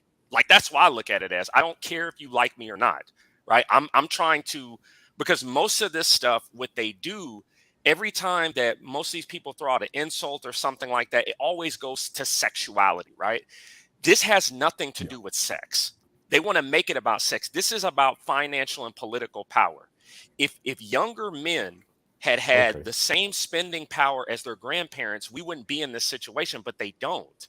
If they didn't have the same amount of competition in corporate America, this wouldn't happen. So they're trying to make it, oh, you're sexually frustrated, a sexual frustration thing, when that's not what this is about. This is about money and power. This is not about sex. Sex only follows money and power, to be honest with you. Facts. And like Mike, that comment from Mike, bro. Oh yeah. I was just about to go to that. I was gonna pass that around the panel. Says 1% of the men are making the rules to keep themselves in the 1%. Now, my take on that is this. Women will talk about, oh, it's a patriarchy. We live in a patriarchy because men are in power and making all the rules. But if men are making all the rules to pander to and essentially appease women at every level, well, how is, in a practical sense, how is it, it's indistinguishable from a matriarchy or a gynocracy? How would it look any different if women were making the rules? That's what I'm trying to figure. That's what I've been trying to get somebody to answer. I think they are. I mean, when you look up who our majority voter base is, when you look up who's pulling the strings in HR, like, they're really fighting a proxy war right now. When women go into places, they don't, you can control something without being the figurehead, right? You can control something with just being, dude, the person that is over your HR department they can fire your CEO. They can say that you did something to a woman and fire your CEO. They don't have to have their name on the title to have power over it. So for me, like, that's my opinion to everything. They do have power. Men just have to get on code. If men was on code, check this out. If men was on code, this would have never happened. If men never yielded the throne, this would have never happened. If men were never weak, this would have never happened. Like, that's just what it is. They are taking advantage of opportunities right now. Women are taking advantage of opportunities. And one thing I do want to point out, because it's so funny to me how they always want to typecast, well, the incel in his basement deleting people, right? That's what that's what they want to, that's what they want to hyper focalize. Well, it wasn't until a week ago that people found out how many people in the rainbow communities were serial killers. Because it ain't just Jeffrey Dahmer. When you look up at serial killers, a great majority of them are the rainbow. So for me, I'm just like, I don't understand. Like, why are we focused on this one group? And then when you look up mass shooting or mass deletions, I'm trying to be respectful, it's Pookie and Ray Ray. So like if you want to stereotype, why are we so focused on this one group? Why are we so focused on that one group versus, I would say, the rainbow community? Like, when you look up how many shootings come from them, when you look up how many deletions come from them, when you look up how many serial deleters come from them, when you look up the amount of diseases, when you look up what happens when they adopt children, they're 50 times what you need to be. What happens? Hold on, wait. What happens when they adopt children? I'm ignorant on that one. Abuse levels. Abuse rates. Hold on, let me make sure I ask the question clear. Yeah, the abuse rates among gay people who adopt children, rainbow people who adopt children, is higher than the rates of straight people who adopt children. Correct. And you okay, so and you said And let's that. go to And self hold on, wait. deletion. At some time, my email is in the about section. That's interesting. Yeah. Send me Yeah. hit Oh, me yeah. hit me with an email with the Yeah. links to that. And Self also, deletion. wait, hold on, wait, no, I already know about that part. But I know what I wanted to ask you about. You said something about how did you say the rainbow community is committing a lot of mass shootings or something like that? No. When you What look did you up say? mass shootings, it's actually mostly black males, right? Because Yeah. a Oh mass yeah. shooting, Yeah. No. Yeah. is three. Yeah, it's three Yeah. or I've more. talked about Yeah. that on the show Okay. because Yeah. a mass shooting, I think is, you said it's 3 or more, or 3 or 4 people at one time. Yeah. So then Yeah. technically they're So going to lump in, but then after if you were to do 10 or 20, then at that point it becomes more skewed to the other race. But if you yeah, just do 'cause three, then they don't I they think don't count it saying as a mass. They don't count it as a mass shooting when J Rock just got a bad aim and he didn't. yeah. Yeah. That's Yeah. really why they don't count it as a mass shooting. Yeah. but So anyway. for me, I just think that they're hyper we need an enemy right now to divert the attention from feminism, rainbow, and the United States and the FBI and what they do. We need an enemy right now to divert everybody's attention onto. So let's just go ahead and use this. And I don't understand why a guy like Chink from the Turks is talking, right? Your bloodline is not clean. Your people are not clean. Your history is not clean. Okay, so you should like be quiet. I don't know why his But no, with bloodline or Mike's history comment, not being Bernard, clean.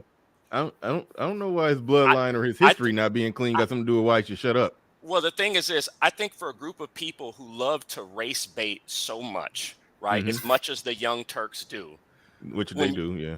And you like to talk about what white people do, bro, you are the OGs of the slave trade. You people from the Middle East, the Ottoman Turks, you're the OGs of the slave trade. Okay, yeah, I don't even know exactly what the hell he was. Yeah, no, he's Turkish. Oh yeah, Okay, they have a horrible history. Yeah. All right, I guess is that what they call it, Young Turks? Because he's yeah. Turkish? So for him to even name his channel that, it's like, whoa. That's not very progressive of you. But anyway. All right, if I can get on this, brothers. Well, hold on. Hold your thoughts, City of Truth. Let me acknowledge a few more people who supported the stream. We got and by the way, y'all look up Patriarchy Strikes Back channel. Absolutely not. Somebody dropped that. No. Drop. No. I'm already looking at your people in the chat. No. You don't want them over there? No, I want an echo chamber. No. You said you want an echo chamber? No, you got all right. For the people who agree with what he's saying, go over there and check him out. No, trust me. I know I got a lot of people. See, when I get over 369 people in here, it's a mix up of people who don't really fuck with my show, but they just be here. But but no, I'm pretty sure a lot of my audience like what you were saying. So like those who fuck with him, those who fuck with what he was saying, go check him out. Go subscribe to him. If you don't, if you go over there on some saying some shit you disagree, you just block their ass. All right, but yeah, I think we need to live in echo chambers. To be honest with you, right now, we can't. Freedom of speech is dead.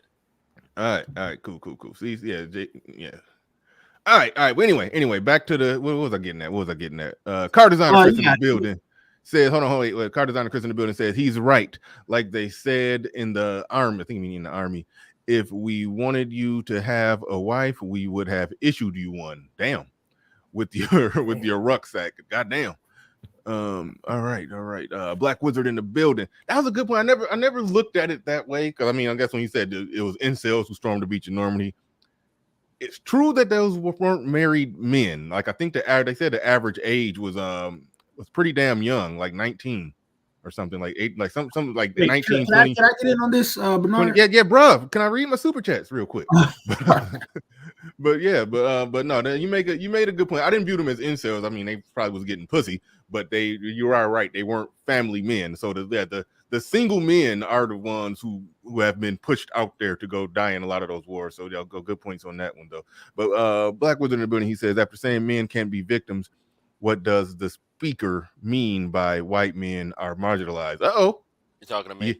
Yeah, he talking to you. That was directly to you. Go ahead. So I'm saying that you can. When I said be victims, that means playing the victim. You know how like your people do, right?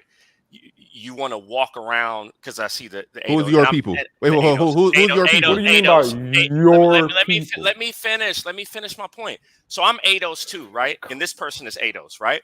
Okay. I think that you can be marginalized, but I'm not going to go play the victim by begging somebody else to give me something. I'm just going to take it. So, for example, when you say you want reconciliation for some stuff that happened to you in the past, I don't think that you should make a bunch of signs and march down the street and whine and cry about it. I think you should take it.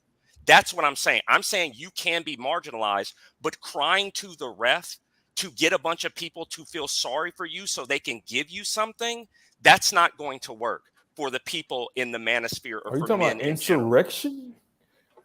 Are you talking about No, I think he was revolution? I think he was referring to. I think he was referring to reparations or words in something. people's mouths. He's asking you to clarify said, what you meant. Just to clarify, you said you can't go marching in a street. This is a democratic republic, and the way to get things done is through the political process, like demonstrating in the street. BS. So you said black don't people march. have been demonstrating said, for "Don't years march." and they haven't you said gotten you anything. Have to take it. But You said at the don't end of- march. You have to go and take it. So I asked you, what do you mean by that? Calm down, bro. What do you when you say take it? If it's not by political demonstration and action, how are you taking it? That's a fair question. That's the question. Okay. What do you mean? Okay. No, let me try to. Okay. Yes, I agree with you on. I don't think that wait. Time out. I agree with you, and I'm pretty sure Rod agree with you on the whole victim narrative, complaining about what happened in the past. We need y'all to come do this for us because of this. Yeah.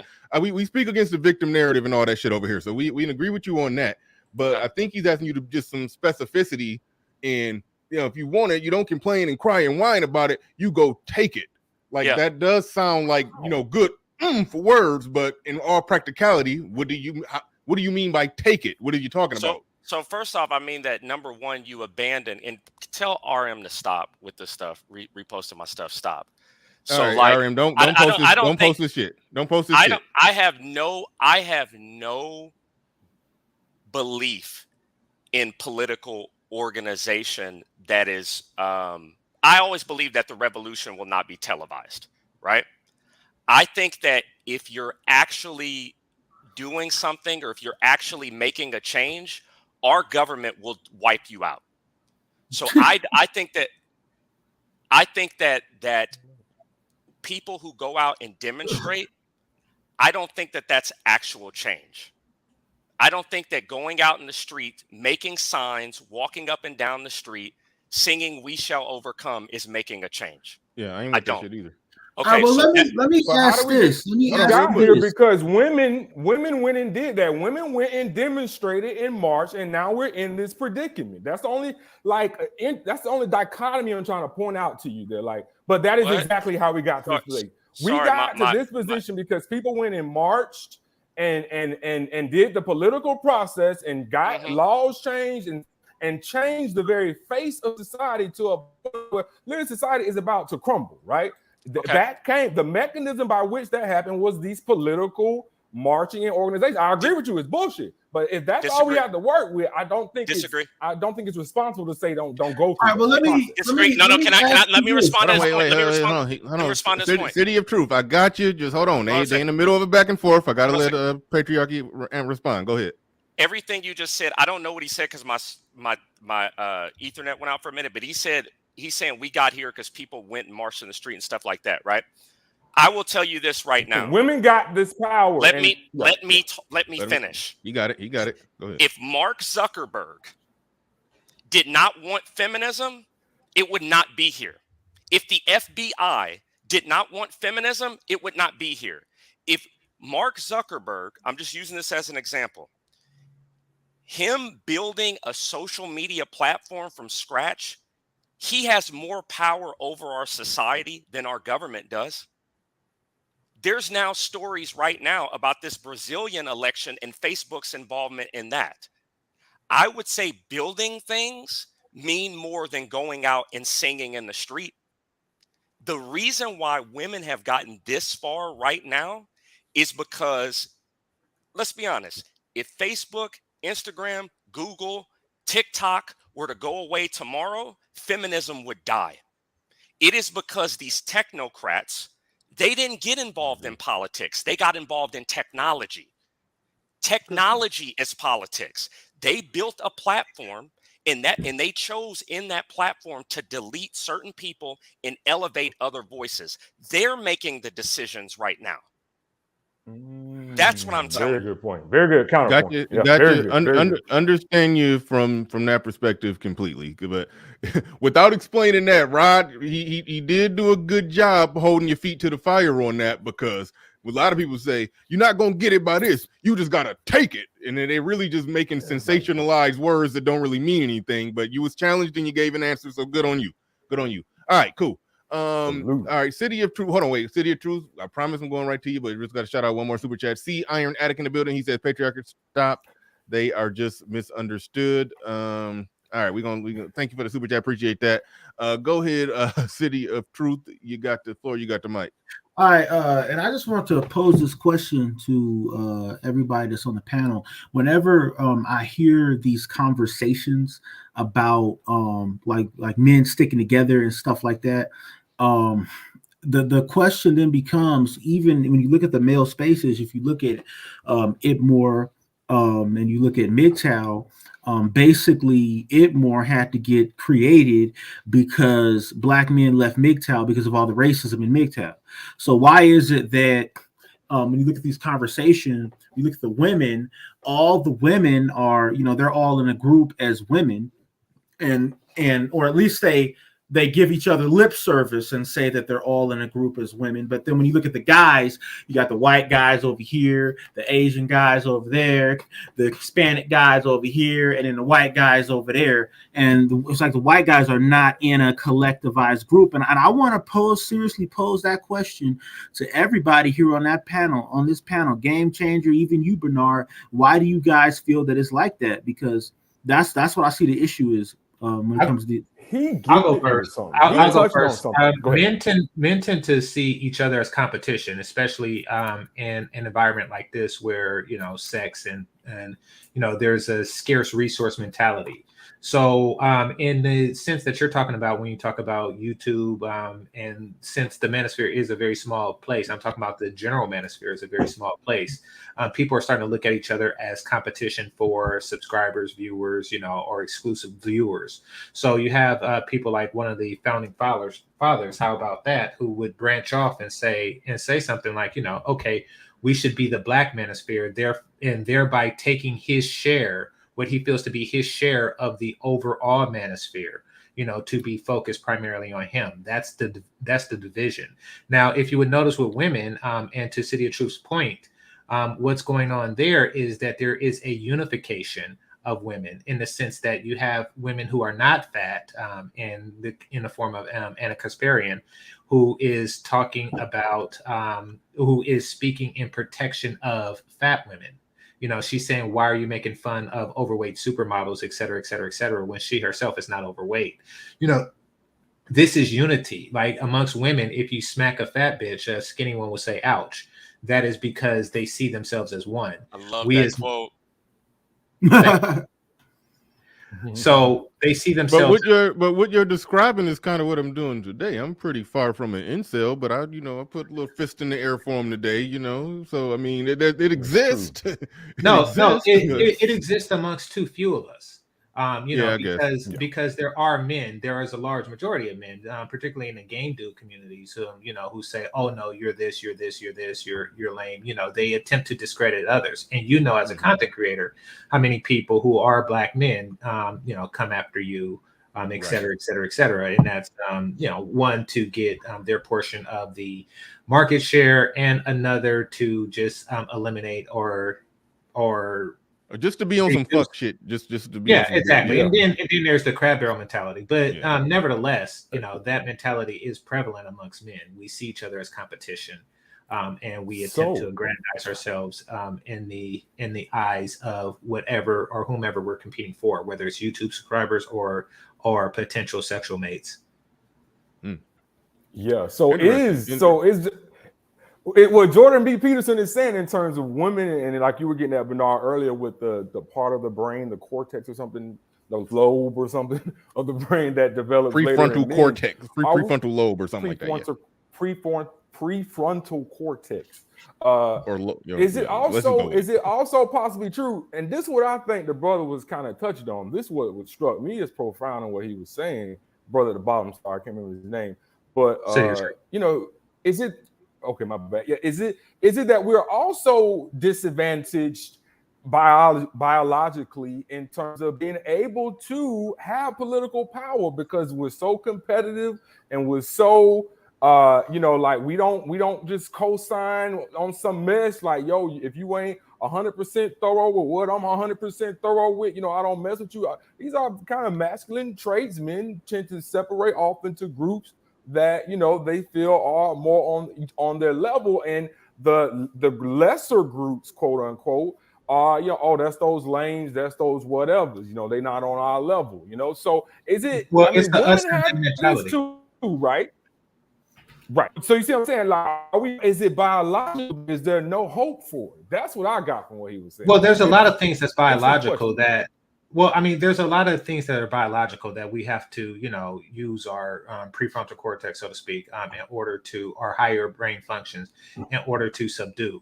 I mean, that's essentially what we're asking women to do when we tell it to get their fat ass into the gym and work out. I mean, it is biological for, you know, a hunter-gatherer species to eat and consume calories whenever possible and to seek comfort whenever it's possible. So, you know, that is a biological thing. However, it's a higher function to not do these things. Same for men, but you know, we do tend to work out more. You know, it is a higher function to do these things, and we need to really focus on our higher functions. Perhaps we do have a biological imperative to compete and aggrandize ourselves amongst other, you know, that whole alpha mentality. You know, however, this is a pack species. You know, we are a community, you know, / civilization species. This whole alpha mentality does not work in that. And, you know, we have to understand also that instinctually speaking, women know that there is benefits between divisions of men. Every time men are largely divided amongst themselves, that is when they seize power. The first wave of feminism came after World War I. The second wave came after World War II with Rosie the Riveter and crap like that. So, and it's no coincidence that our major detractors are constantly trying to get Black men and white men to go at each other. You know, hence, you know, Cynthia G, you know, oh, you're a beta male. You need to take care of white supremacy. They know that there are benefits. In fact, you know, this new form of feminism that came from, you know, right after the civil rights era, that is not a coincidence. When Black men and white men fight, Black women and white women gain power and they gain leverage over their men. Their respective men. So it's not a coincidence that is how they gain power, and that's how they continue to do so. They are using men's desire to compete with each other against us, and that's why I believe in creating unifications between men, not division. Okay, so what steps? Wait, hold on. I don't know if Patriarchy Strikes Back spoke on your question. I have no disagreements with anything he said, but and I think what he's saying is right. But I still think that even if men are somewhat divided, that what we see right now can go away. And I honestly think it will go away. But I still just think men have to get to a point in time, a point where they just have to gain power. I mean, they just have to. I think that if somebody is a quote unquote incel, if you have these beliefs, you can't be consumed just by your beliefs. Your whole life cannot just be your beliefs, right? You have to go out in the world and make something of yourself. And then, and it's funny because Jordan Peterson was all about that, right? Like, you have to go out in the world and make something of yourself. And then from there, your beliefs or your ideologies can spread. And I'll just give you an example. Like, some people say, how did we get here, right? Women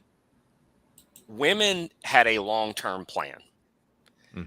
If you look at what runs our societies, you look at the major corporations, you look at the systems of government, right? Women went to college. They went to college and they infiltrated these institutions long-term.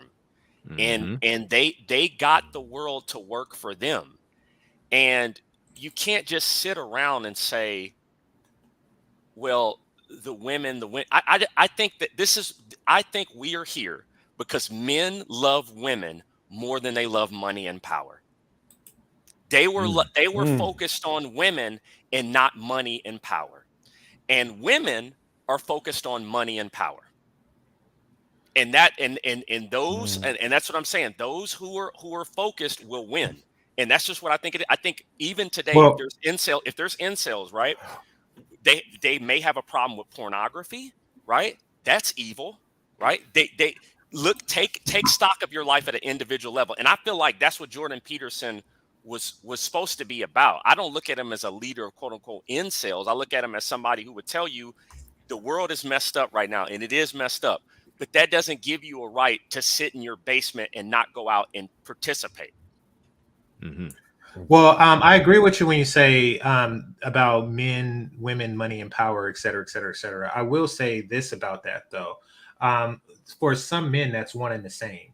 You see, there is money and power involved in empowering women, and they are taking advantage of that. Giving the women the right to vote, knowing that they will vote for you, is men empowering women in order to, empower themselves.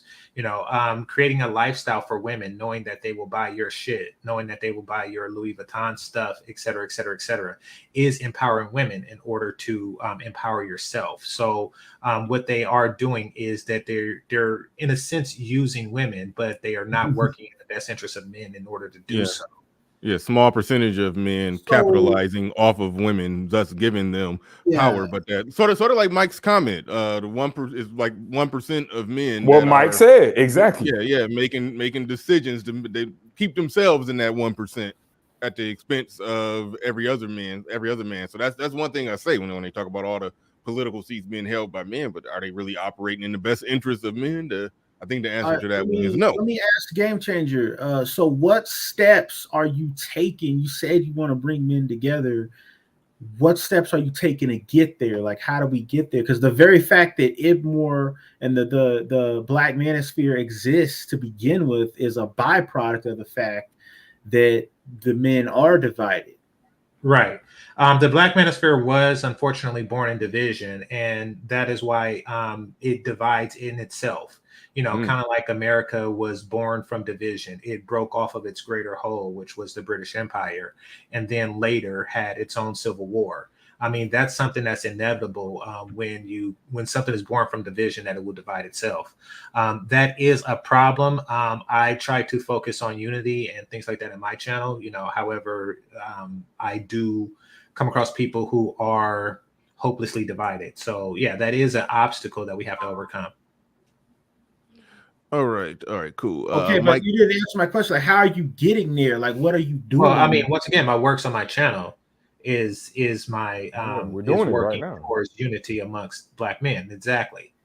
Yeah, but you're saying that we got to bring all the demographics of men together, like Black men. No, not all. You can't bring together somebody who is destined, or just somebody with an overwhelming desire to divide themselves. You can't. I don't say that was funny. But no, you work with those who are capable and willing to work with you and create a larger platform that way. Okay. All right. Mike and Vince Perkins in the building says, got 5 on it. Support. All right. Thank you for that super chat, Mike. Do appreciate that. Shit, I had something I wanted to say, then it fucking slipped my mind. But we are joined by Quentin Bracey. Welcome to the show. You have the floor. You have the mic. What's on your mind? And while you figure out what's on your mind, Machismo TV says, Patriarch on point with the talking points facts. Thank you for the super chat. Appreciate that. And I think this is that is a new one right there from Black Wizard. He says, actually mute up the person I just brought up. Mute up real quick. All right. Black Wizard in the building says, I don't mean to be that guy, but I have to call this out.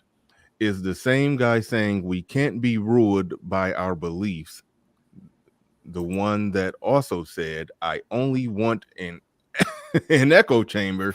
I can't see who is speaking. Did that happen?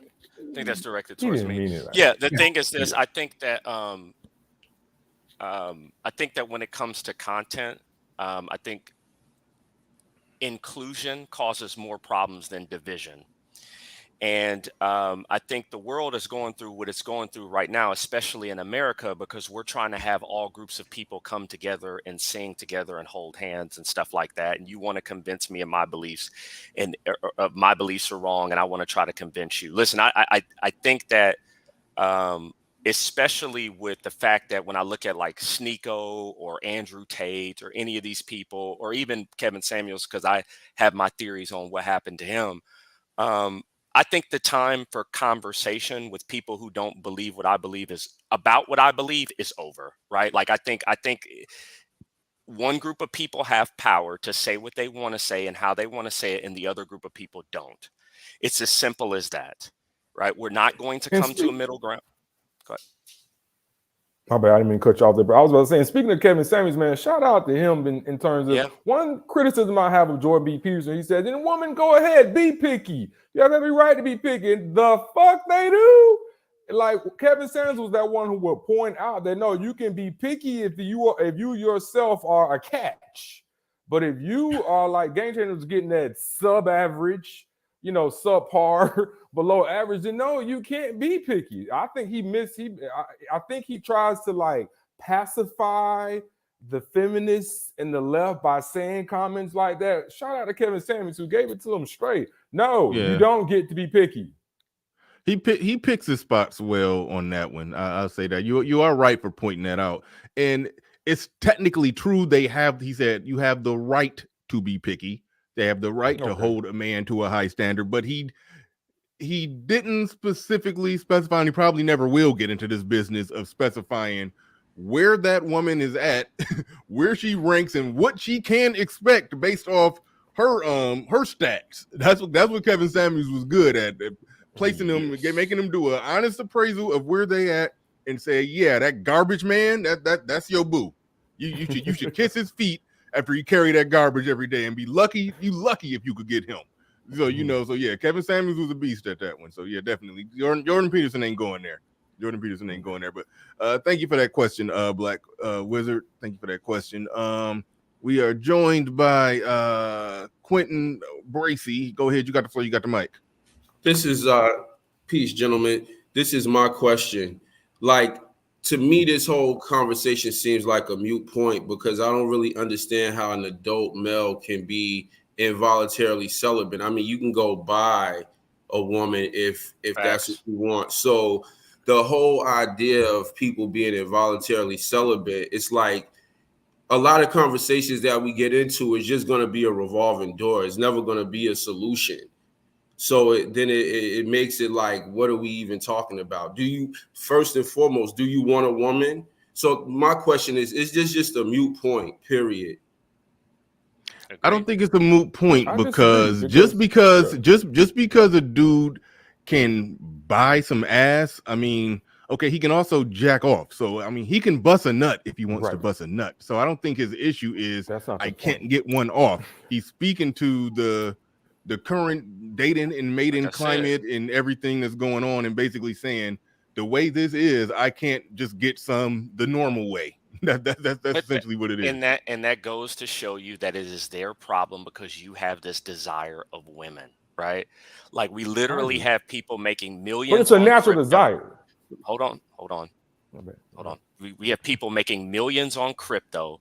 We have people building skyscrapers, people making 3D printed limbs, and you're over here worried about why some goofy woman won't talk. Like that is I don't know. So I think that it's just a misdirection of focus. And I honestly think by who? The incel? Hold on, wait. A misdirection of focus by the incel or the people that's talking about the shit? But correct. The both, right? Okay. And I think what has happened, and somebody put this in the chat, I just think the social media brainwashing and the constant pornography images have increased men's desires for women. Like, and I understand, like, if all this was about was sex, then go out, like the guy Quinn said, go out and have sex. This is about these dudes deep down, they want somebody to like them. And like that's where they miss me. You just miss me with that, right? Like, you want some goofy woman who, never mind, like, who makes TikTok videos to like you. Like, I don't understand. I Just know, don't but get it. if you're 27 and ain't never had no ass and Can you can't get a squat date and 500 pounds? Can you, like can't that? get, like, I mean, that I can understand why they're starved of not just pussy but any type of intimacy. They damn near like Tom Hanks and Castaway. I can't knock them for just wanting somebody to like them. Right. They're It's not like existential. I can say this, right? I can say that I get it from that perspective, but I also think that there are better things out there to focus on than your lack But of who's what you saying that don't they're have. not focusing on it though? Just because this one part of their life, this one aspect of their life is where they shared a common interest and came together on that one point, doesn't mean that they aren't building the 3D limbs or else. I don't want to. Okay. And a space for men, I've always had compassion for incels because they are men, like, and they're dealing with the same. Now, if society was like it was in the 50s, and they around here talking about I can't get a woman, okay, now hold up. But Hey, let me given ask you, the society that we're in right now, yeah. Hey, let me ask you a question. What's more rare? What's better? And it's funny because I had this on my channel. What's better? Somebody that can point, that can print, let's say, the 3D limbs. Somebody that can create a company or a piece of software that can do that, or a woman that's a 10. What's better? the person who can create some software. Facts, bro. Facts. So I know. focus on the goal. Here's That's the how we problem. got here. Focus on your goals. Here's the problem with it, and I'm with you on the focusing on the goal, but you're basically saying that, okay, you can't get no ass, so go and build and create something, some software, some technology that only a small percentage of people with really high IQs are capable of doing. So what if they're unattractive and average IQ? Wouldn't go out. First off, like I said, it starts with assessing where you are. What you doing in the gym? Are you throwing? Are you throwing your body weight? Like, there's just so many. I think that this is just some of this. I think is noble. There are some people that have honest concerns, and I do think some people have to be listened to. But there's other groups of people that are trying to use their lack of women to offset other things that they did not do in their life, and they're wasting time focusing on this, when if they could focus on something else, then boom, they would, you know what I'm saying? They'd be on the top floor of the Ritz-Carlton. And I agree with that. I don't know if I don't know. Hold on, wait, real quick. I don't know if they'll be on the top floor of the Ritz-Carlton, but like car designer Chris is saying, trade school. You may not be you like Mark Zuckerberg may have very well been an incel before he invented Facebook. You may not be smart enough to write the algorithm to create Facebook, but you are bare minimum smart enough to struggle your way through trade school. He went to Harvard. And exactly. So I mean, you may not be smart enough to go to Harvard or create Facebook, but you are bare minimum smart enough to struggle your way through trade school and get a job and be productive, and that normally could yield some results of some sort out there on the dating market. So I agree with you to that extent, but to basically say, hey, just because now that pussy is not in your life, now you can go build a spaceship. It's like, nah, it don't work like that. It don't work like that. I mean, I think that what he's saying is that I think what the brother's saying is you're saying that, okay, as a man, you should refine yourself and become a part of the elite. And then once you're part of the elite, then basically you can have your way with women. Is that what you're saying? I don't think women, and let me just say this. I would agree with that point. But once again, it all goes back to, even if you look at the point, if you're saying, well, if I can get to that elite level, then I can get women. Yeah. You're not focusing. It's like people that say, well, I only want muscles. I only want muscles so I can get what. You're not doing the stuff for the right reason. Focus on who you are. Like, I hate having to go down this road because I'm nobody to give anybody advice. I'm just saying, because I can even be wrong. I'm not saying everything I'm saying is correct, right? But I'm saying that there's other things out here that can put people in a better position outside of their focus on women. Okay, this is kind of goes into what I was talking about earlier about the division. To me, it's an unnecessary division because right now what we're doing is we are dividing men into categories of different levels of focus on women. You know, there's always going to be men who focus on women. Even Mark Zuckerberg had a girlfriend while in Harvard. You know, so and I think that's his wife now. So it's not really that would be. Never mind. Not his wife. She was a different girl. I thought you were talking about the girl because I just remembered in the movie he had a girl before he invented Facebook, but then they broke up. He was that's definitely not his wife. Yeah, that's definitely not his wife. Okay, but, I thought that he met his wife, and he probably did meet her sometime after. Right, maybe afterwards. her. Which means that he had more than one girlfriend, which means that he probably wasn't an got some ass here and there. Okay, yeah. Yeah, exactly. But I mean, we don't want to further unnecessarily create divisions because that's something that you can apply to anybody who hasn't invented an artificial limb. And basically it's one of those also just shut up arguments. It's like, hey, these bitches are fat nowadays. Have you invented the artificial limb? Then shut the fuck up. Like we don't want. We're creating this. Yeah. We constantly do this as men, and women see it and they capitalize on it. They see that division. Right now, there's a woman, a detracting woman, who will look at this conversation and be like, oh, yeah, next time a man says something, I'm going to ask him, did he invent the artificial limb? Or did he, is he on the top fourth floor of the Ritz-Carlton, et cetera? Yeah. My bad. Yeah, I see what you're saying. I mean, like I said, I'm not saying that I'm right. I'm not saying I'm right. I'm not even saying that that's 100% of the men. Mm-hmm. Listen, I think that maybe there's a way to do both. I want the men that are in the basement, those prototypes that they're telling us about, I want to figure out if they win, then all this feminism stuff goes away. If those men are running things, if they're running the world, if Mark Zuckerberg wasn't such a cuck, like think about it. What if Jordan Peterson had built Facebook? If Jordan Peterson had built Facebook and Instagram, we wouldn't have people banned on there. What if Jordan Peterson or somebody else had built YouTube? We wouldn't have Sneeko or Andrew Tate, people like that getting kicked off. I'm just figuring out a different way. I'm not disagreeing with what you're saying. Oh, no, I agree with you. I think that part of the reason I don't think that Jordan Peterson would be the same person. Well, I don't think that Jordan Peterson would be the same person had he invented Facebook. Exactly. To be honest. His perspective would be completely different. But I do agree with the basement thing.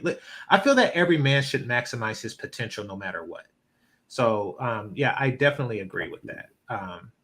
However, I will say that far too many men, even at max potential, aren't going to get the results that they want from women. But further than that, and more important than that, they're not even going to create a healthy family. Most men at maximum potential. That's the point. And that is what. Oh, my bad. I'm sorry. Oh, you got it, right? I didn't mean to cut you off, GC. I was about to say, that's what Jordan B. Peterson is getting at, and even Placido's, he's kind of going in on patriarchy there, kind of being a little sarcastic, but because I think you're missing the point in terms of the societal issues that come about if average women and average men don't come together, bro. If average women and average men don't come together, there is a societal collapse. And the nucleus of any society is a family, right? So it is natural to have these desires to want to get a wife. And like GC was talking about earlier, that's not a trade-off. It's not like you can't be driven and also be building your family. In fact, for all of human history, that's how it was. You got your woman and you built. And in fact, she helped you build because she was there taking care of home. So I don't blame men for, the incels who desire to have a wife, because when they talking about I want a woman for me to have a family. What they not talking about, they want to just go out and just like fuck every bad bitch. Like that's not what I've heard. And I've heard incels talking like they want to be able to build a family and have a family for themselves. This is a natural desire, whether you believe in the Bible or biology. we are programmed to feel that way. To have, that's a driver within every man. Get a woman, put some babies in her, so that you'll have a legacy. And I don't blame them for that. And I don't see that as like they're focusing on like the validation of women. I think no, they just want a woman because every heterosexual man wants, in terms of your children, needs a woman. But that's, to me, that's basically saying that they're voluntarily celibate. They have morality and things that they factored in, and they're saying they're not able to find women that meet a standard that they have. Therefore, they're not going to participate in the sexual marketplace. And I have no problem with that. But once we get to the point where we understand it's voluntary, then maybe we can give practical solutions. Wait, how are you saying it's voluntary? Are you saying that they standard is too high? They can be with somebody, but they standard too high? Yeah, no, I'm not saying their standard is too high. I'm just saying they have a standard that they're making, that they're saying I don't want to deal with these kind of women, right? And so that's for his me, standard. His standard is saying that they don't want to pay for it. I don't know. Wait, are you circling back to them paying for it? No. I'm just saying. No, what Roger said was that a lot of these men have reasons why they don't want to deal with these women. They like, I can't build a family with these women. They don't meet my criteria for me wanting to be to break my celibacy. Well, I respect the guy who pays. This is my opinion. I respect the guy who pays for it this day and age more than like a lot of these guys who are like married. I'm sorry, because I understand that you're just paying for it more on the back end. So I don't even, I don't even. And for me, never mind. I'm just going to be quiet. Why not? I mean, why not have government provided? I mean, we're paying for women's contraceptions. My tax dollars are going for your abortions. My tax dollars are going for the transformers to change. Okay. So I'm just saying. Why not? Real quick. I think and reparations. We should have it all. I think that what Quentin Bracey at the bottom is missing is sort of what Dead Set Anime is saying, that these guys can't get a woman to even talk to them. I think you're underestimating that. You're thinking that they could have what everybody else have. They just have some weird standard or idea of what it's supposed to be. And if it's not that exact thing, then they just going to say no mas. They just going to step away from it. I don't think they're doing that, because I don't think that if a possible relationship for an incel is on the table, I think they would take it, and I don't think their standard is that damn high. Let me ask you a question. They don't want to pay for it. But hold on a second. Think about this. Let me ask you a question. Do we ever ask ourselves, how many of us in here know how many people because let's make it about sex then. If this is the whole thing is about sex, how many people out there doing evil stuff in the rainbow community, how many of them are incels? Why is it only none? Okay, think exactly. So why is like if let's say I was a woman and I look like Precious, right? I can just go ahead and dress up like a man and get what I need, right? Because you've seen them out there. You've seen some of the. You talking about like them Precious built studs? Yes. So ask yourself a question: why is the standard of fitness? Why is it only applied to straight men? Why is it not applied to? So if I was a 5'2" woman who was 300 pounds and I got a pair of cargo shorts and Team Jordans, and then they always had the little cell phone strap on the side, they aren't incels. But yet I just think that at the end of the day, this is a war on a certain type of person. And I feel like, because that's so funny to me, that because if incels is about being a sex, then why are these people and how they choose to have sex, why is that celebrated?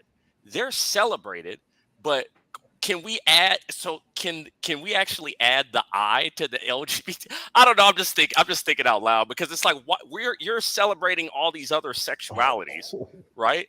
Then why is this one somehow ostracized? I don't get it.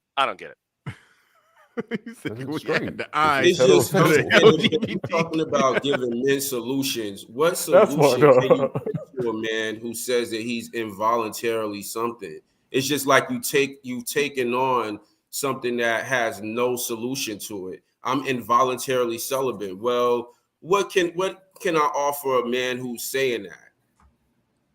There's a blind spot when it comes to black men. The run-of-the-mill suggestion that people would typically give them is hit the gym, work out, improve yourself in terms of your career, your job, make more money, be in better shape. If you're facially ugly, you can't do nothing about that. You can't make yourself get taller, but you can at least be in best shape you possibly can and make as much money as you possibly can within reason, even if that's just 70K and in good shape. That's what you do. And if you got a stutter in a list, try to work on it. I don't know, but yeah. So, but think about it. What if I told them? So how come when it comes to the men, and I'm noticing this, and even for GC pointed this out even to me, you're telling them to do something about themselves, but what if we gave the incels a pride parade? What if we gave them special pronouns? What if we made every Fortune 500 company in the world have an incel month? Do you think that they would be like, that's what I'm saying. This entire thing is political, right? What if the government appropriated money to incel community centers in San Francisco and Atlanta? What if there was a incel like, it's just like, this is all political to me. When I think about what we've done for that community, right? And how I'm supposed to celebrate that community. So that's acceptable. But rainbowism is acceptable, but incels are somehow, that's odd, right? It's just, I don't know. And to what I'm basically saying is this: if you're telling a man to do things for pre-selection, go out, get a job, lift weights. If a man is saying, "Oh, I'm doing all of these things so women can notice me," bro, if you want women to notice you, just go to women and talk to them. Like, you can't say that. What if when he goes to talk to them, they're repulsed by him? They was repulsed by me. I'm a nice looking brother. That's something you're gonna have to do. You gotta go talk to women. See, I know, but hold on, but bro, you doing the same thing. Just like you're giving him a be confident pep talk. Other people give them the work out, get in better shape pep talk, or earn more money pep talk. Either way it goes, I'm not giving you a pep talk. I'm just saying that certain things, gravity is a universal law. If you don't go talk to women, you can't say they don't notice you. They may, if you don't go talk to them, they may be. That's fair. That's fair. Hold on, time out. It is a fair point that if somebody is an incel and they never try. If they can't name a bunch of rejections they got under their belt, then you're right. That's all I'm saying. Yeah. But the thing is, some of them do get those rejections under their belt, and they still are incels. Especially on social media. Come on, it sounds like you have a hard. It sounds like you have a hard time believing that there's just some dudes who just can't get no ass. Like I worked with a dude. He was a great guy. He was 5'4". He looked and kind of was built like a hobbit. Great, hardworking guy. Had money saved up in the bank. He just ain't have it. He just ain't have it. And he tried. He did try, but then eventually, when I met him, he was at the early stages of giving up, just on some. Hey, if it happens, it happens. She just had to fall in my lap because he was done trying, but still had a good attitude. He just was like, it'll just happen when it happened.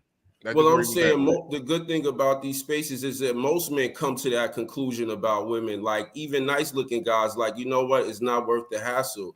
But what I'm basically saying is that we are moving the goalposts with intimacy and celibacy. Celibacy means you are not having sex. Intimacy is something completely different. And you have whole YouTube channels out there that teach men, if whatever intimacy you was expecting from a woman, that was false. That's been pumped into your brain. Leave that alone. I'm just talking about, if you say that you celibate, that means that you're not having sex.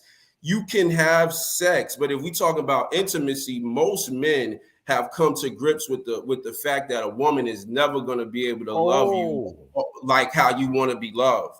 I see what you're saying. I see what you're saying. Yeah, you're basically just saying they should just end all the whole concept of incels should just be dead. They should just buy pussy every now and then. But I still think that if you buy some pussy, you bust a nut. You spend 10 minutes having sex because you paid for it. But if you literally can't get it without paying for it, I think you still, from a social standpoint, you're still in the same spot and got generally the same title, in my opinion. But I understand what you're saying. They could end it today. Just scrape up a couple $100 of, I don't even know what the going rate for buying pussy You in start a America is. GoFundMe. Well, I mean, Go ahead, GC. GC Get been on trying to jump in for a StockX and while. check Go it ahead, out. GC. Yeah, what they're doing, the reason why they're using the term incel, because you're right, the brother at the bottom, he's right. It is a completely different definition. The reason why they wanted to fall under that particular thing is because it's part of the shaming language. They want to make it to seem all about sex so they can devalue it, But you're right, most of these guys can have sex, either even if it's with an extremely unattractive woman or they pay for it. Yeah, I know, and that's what they say too. So that's why they volunteer to be celibate versus sleeping with Precious. They're Well, that's what I'm. Okay, well, honestly, to me, they're worse. Hold on, right quick, brother. Hold on, right quick. So they are volunteering, but they want to have that image out there of guys who are just sexually frustrated. Notice how Anna and Kent, that's what they were doing. These are guys that are just sexually frustrated, and anything they say should not be valid because it's speaking from the point of sexual frustration. That's also used to create division between those who can get pussy and those who can't.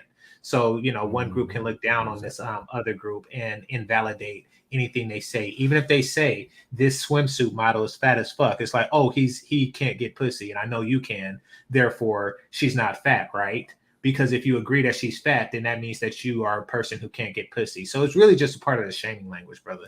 All right. Yeah, we're gonna push pause for a second on that, but hold on real quick. Sodomy and Chicken got the funniest name on YouTube. Sodomy and Chicken says, "Is he aware that the majority of men through all of history never reproduce?" Like that is very true.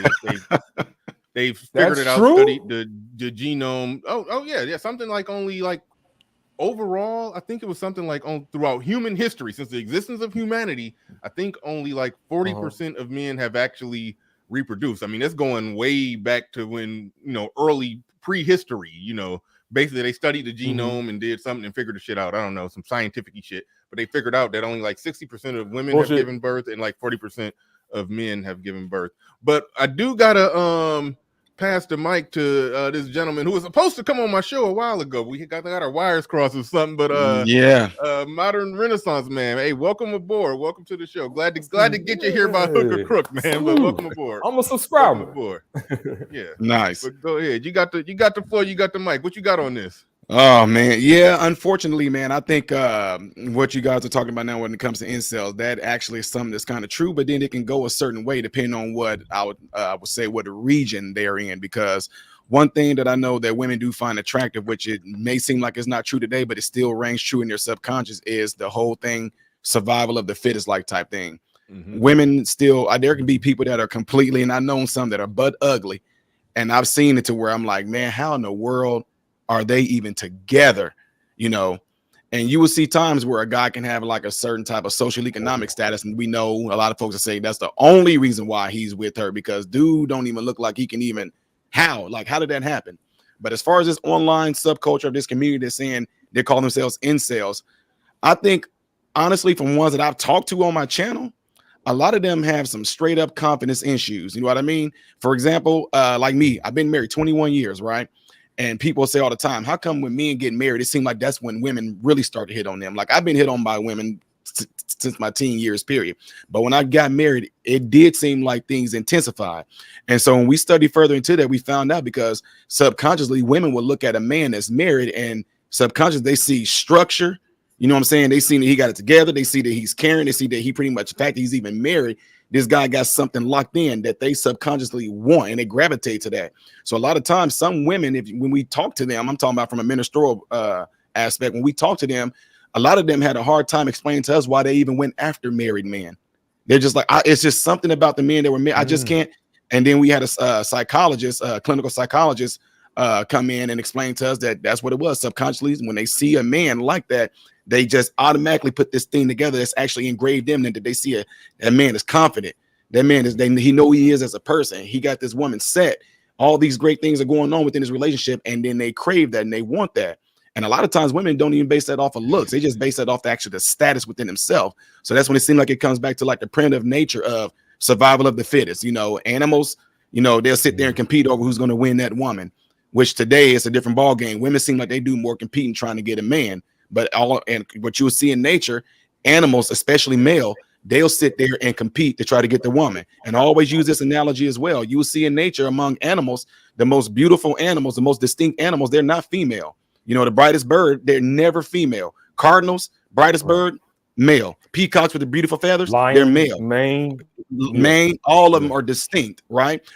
A gorilla, silverback, they're distinct. But what they do, they are the ones that's competing, trying to get the female's attention. But things are flipped completely around right now, where they have it in women's heads, where they're the ones that actually trying to be flamboyant to try to get somebody's attention. And then they're turning all these men, emasculating them. So a lot of men are almost coming in the game feminine as it is always. So of course, a woman that wants a real man is not going to be attracted to that if they come off as being these soft, tender-hearted like men, or what it's for lack of words, like metrosexual like type. I'm not hating on them, but I'm just only saying this just from experience what a lot of women tell me. They're like, that's cool that a man trying to keep himself together, but so the very thing they're trying to take out of us, what they're trying to label it toxic masculinity, women subconsciously actually crave that. They want that. They like that aggression. They like that testosterone. But the cyber world is not going to show that side of it. The cyber world has everybody thinking that nobody wants that, when in the real world they do. Yeah, well, I don't think men should walk around caring about what women want, because women are just that. I think that is a part of the problem. Men are trying to put themselves in women's mind and make them make myself acceptable to women, and women are stupid. So I mean, I don't care about like what they want. So I don't like, this is how we get here. This is how men become distracted with women and become. It's like that Lord of the Rings movie. They're always trying to get this ring that they've never had because they really think it's something that they want. But then when you get it, you're gonna find out it really ain't something that you want. Because now when I think about it, now I think of incels, like incels as losers. I honestly think men who sleep with women that look like Precious are worse than incels.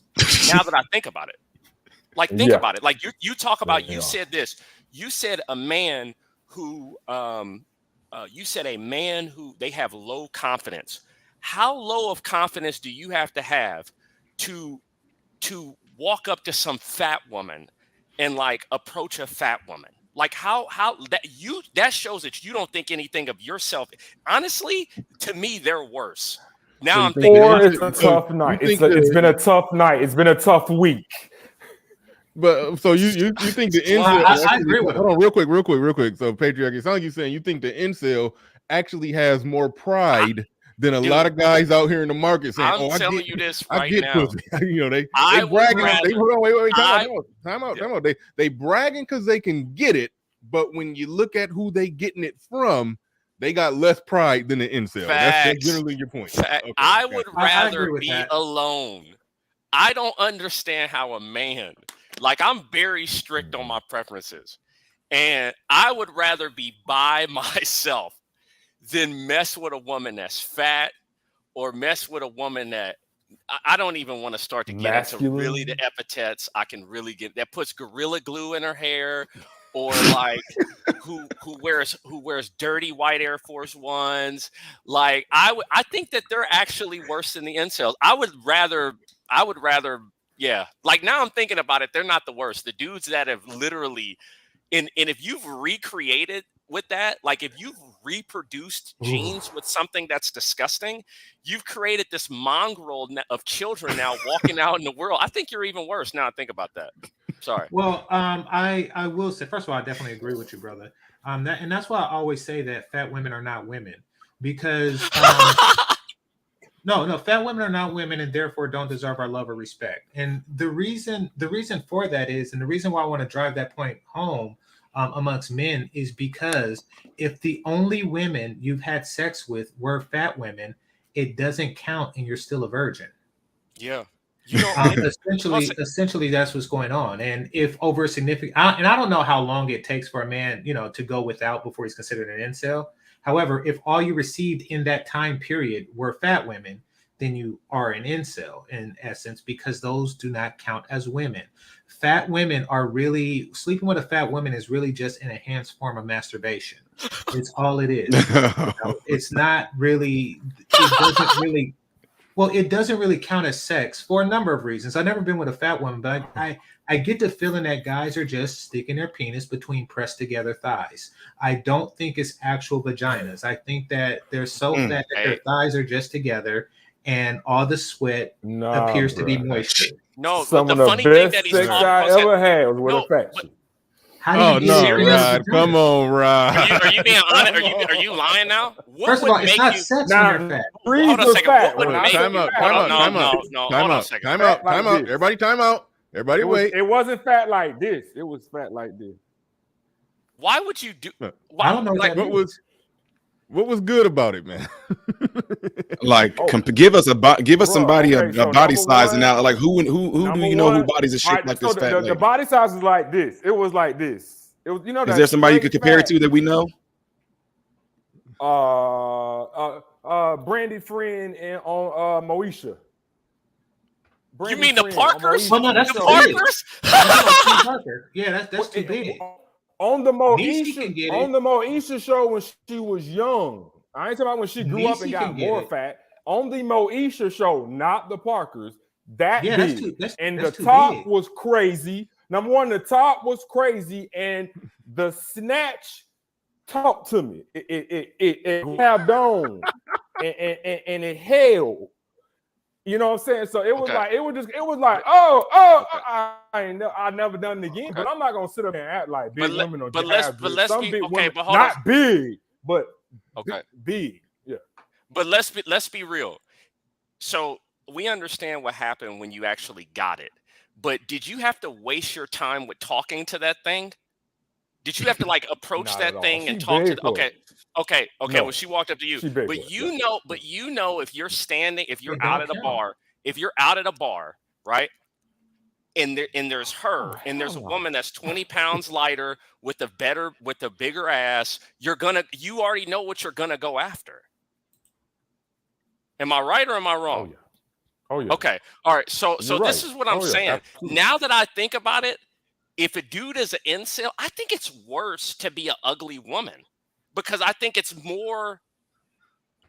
I don't know. Like if I had to reincarnate, like I think that there's nothing. I would never want to come back to life as an ugly woman. Like I think that All there's right. it's almost a disability. All right. So anyway, just for Rod, that's your boo right there. That's her. Oh her, man, wait, I Rod? can't see it. It ain't came up. Oh, yet. God. I'm on delay.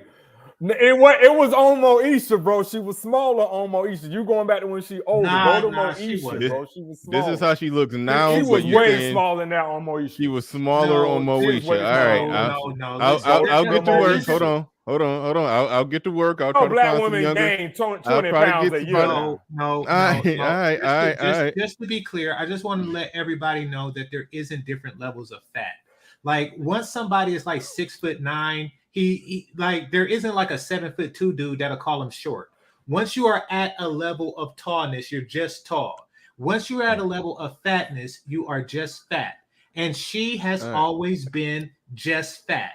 Even when she was on that show 227, she was a fat little kid. Like no matter what, She was on there. Got it. Hold on. No, I want to circle it back to the incel conversation. Fat. She just wasn't like disgusting. All right. Yeah. We got There's it. no We got it. different fat. Modern. That is Modern. disgusting. Hold on. Modern Renaissance man. You said you've talked to some incels on your channel. You said you've done that. Yep. Okay. All right. I've had like maybe 2 come on my show. So in your conversations with them, what was your biggest takeaway that you would say as far as them and their problem? I know you said it was a confidence issue, but do you think it was just that, like they just regular dudes just lacking confidence in your eyes? Was that all it was, or was it more? Well, to it? What else did you unearth in those conversations? There were some other things too. I mean, like I said, I get real with them. I don't hold nothing back on them. I don't be saying anything to be rude to tear them down already what they already have been torn down by society. But they also seem to be a little bit socially awkward, if you know what I mean. Yeah. Like they don't seem to be really, like, I don't know the word for it, but they have a demeanor to where they're not really approachable. And then if they did approach somebody think that they're a creep. You know what I mean? Mhm. And also I find out too that I always do this thing where I always want to kind of peel back the layers to see what actually maybe possibly have gotten them like that. And you will find out that a lot of these guys were like almost these introverts. They never really even got out and been around society. The only way they even socialized with people is because they had to go to school and be around people. But otherwise, they days and stuff consisted of them being behind the walls at home. Some of them claim that they possibly have something, they have agoraphobia, whatever like that. I'm like, well, then if you have agoraphobia, then you wouldn't be complaining about not being able to get a woman if you're scared of people. You know what I mean? So yeah, I found that one of the biggest things, and it's just true, that out of I say anywhere from 15 to 20 of the guys, there is a few women in there that they just seem to have this personality of being socially awkward. Like, for instance, like how we're talking right now, we could talk about a subject. All of you guys will be able to jump in on and bounce some things off of each other. We can just kind of go into this conversation. A lot of them, when I say things to them, I'm like, hey, I just got done saying. They not quick with it with the conversation. Yeah. Yeah. And then I'm like, do you get it? And they're just kind of, I'm like, oh, see, that's a man. It's almost like you have to train them to be able to talk to people, period, before they can even talk to a female. They don't know even. I mean, even talk to males. Interesting. Is that like they're kind of on the autism spectrum or something? Like, I don't know exactly. Now I'm probably conditioning. There's probably a different condition, but no, you Asperger's. You're thinking about Asperger's. Asperger's, yeah. Okay, yeah. I still remember that South Park episode. That's probably what I'm thinking about. But no, you made a good point when you say that some of them, they have problems and even issues even talking to men, and they're introverts, and even in conversations with men they seem weird.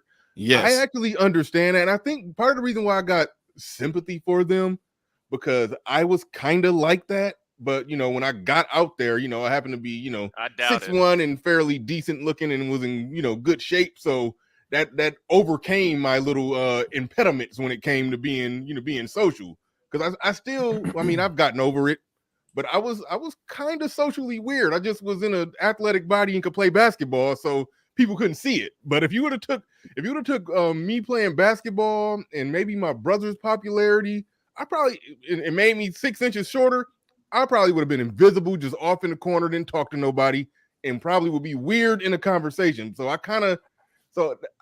can relate to them for that reason, and I do think it's a lot of that. Just they all around, not even just with talking to women, they can't even have a fluent. A lot of them probably can't even have a fluent conversation with men. I think that sort of hits the nail on the head with a lot of them. And I don't know if I said autism, but yeah, I said Asperger's. I got to Google exactly what that is. But you should watch the episode of South Park with it. Yeah, it's something going on there where it is a social thing. I don't want to use the word social intelligence because I don't even know what that is. But okay. We're getting cause and effect. Listen, there is a number of reasons why a person can become incels, and I'm pretty sure that autism or Asperger's, whichever the two is a social disorder, is going to be a part of that. In the 1/3 of men that are incels, I'm pretty sure a bunch of them are have a social disorder. I do agree with that. Kind of like the same way that of the people that are homeless, there are going to be a number of whom are retarded. However, if there is a Great Depression going on, and then you interview a bunch of people who are homeless and retarded, you can't say, oh no, they're homeless because they're retarded. No, they're homeless because there's a Great Depression going on as well.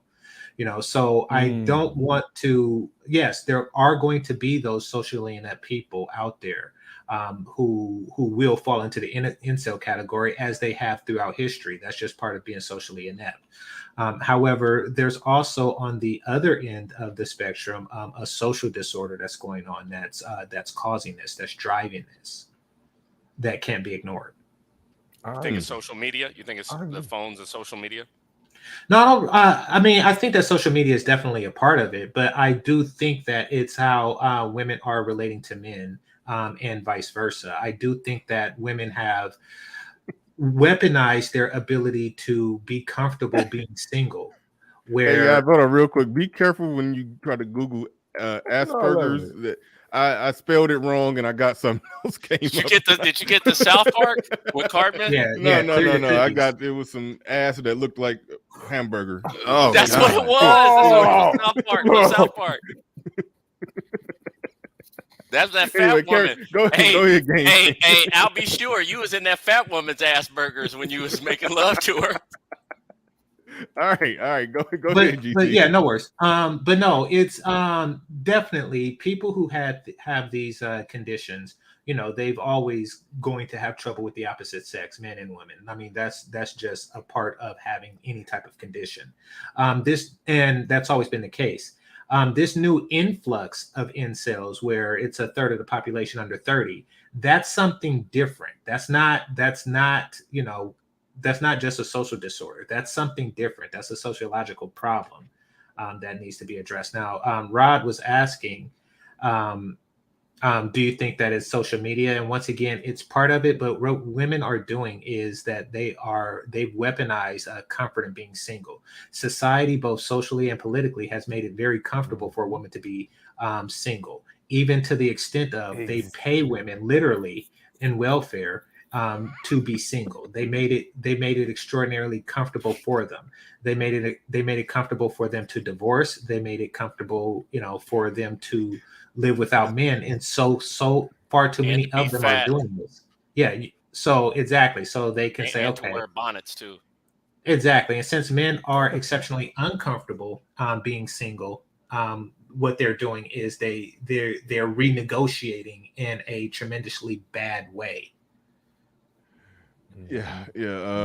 Shout out to Aaron B. That's funny. But Cole still in the building says society has set up men by promoting, worshiping, cashing, and spending money on women instead of taking the lead. An example is the tradition of kneeling to give a woman an expensive engagement ring. Thank you for the super chat. Do appreciate that. Good points on that one. Deacon Goss in the building says, nothing but facts. He's speaking. I was in LA Fitness this morning and got hit on by a woman who absolutely knows I'm married. Yeah. Some men wear wedding bands. Yeah, I know a guy who did that. Yeah, but real quick, the definition of Asperger's, not ass space burgers. Asperger's is Asperger's syndrome, a form of autism spectrum disorder. Is a developmental disorder. Young people with Asperger's syndrome have a difficult time relating to others socially, and their behavior and thinking patterns can be rigid and repetitive. I mean that. Yeah, I mean that sort of sounds like what Modern Renaissance Man was describing. But no, definitely, I'm saying that few people have that, and it doesn't. Like I'm saying, 1/3 of the male population under 30 don't have Asperger's. Exactly. I got what you're saying too. You can't pin it down as easily as we would like. There's a pandemic right now of like we can't avoid. We can't ignore that. There's an elephant in the room we're not addressing. Black woman that you slept with caused this.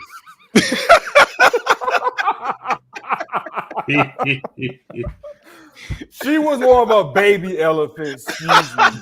Black men cause this. Black men, after you finish laughing, think about this. Black men cause this. White men got tired of seeing our face, our athletic. But I mean, we're mostly athletic built. We're mostly, oh God, here we go.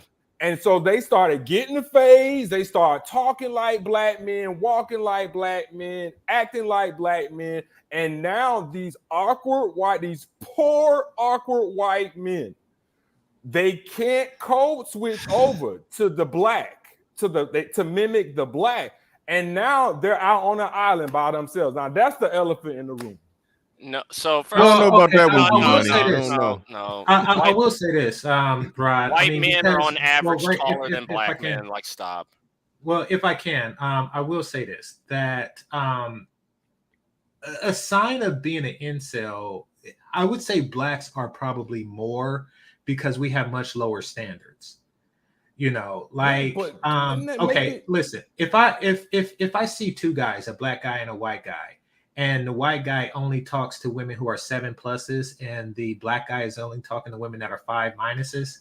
I would say that the white guy is probably getting more and getting better than the black guy. And but that's what I getting see. less. Getting less in terms of quantity, though, but just more in terms of quality. That was saying. But let's be well, real. once again, fat women are not women, and therefore, exactly. And what group has more fat women? Yeah. Okay. So, you're talking about fat women? Yes. Yes. Yeah, Black men are not incels if you count fat women, but most of the world don't. So therefore, you know, we're below Asians in that regard, and Asians are the inceliest people on earth. However, they have the highest standards. That's true. He's right about that. So Right, no, I disagree with your point about black men or white men wanting to be black. Listen, white men, if you look, adopting our swag. What swag?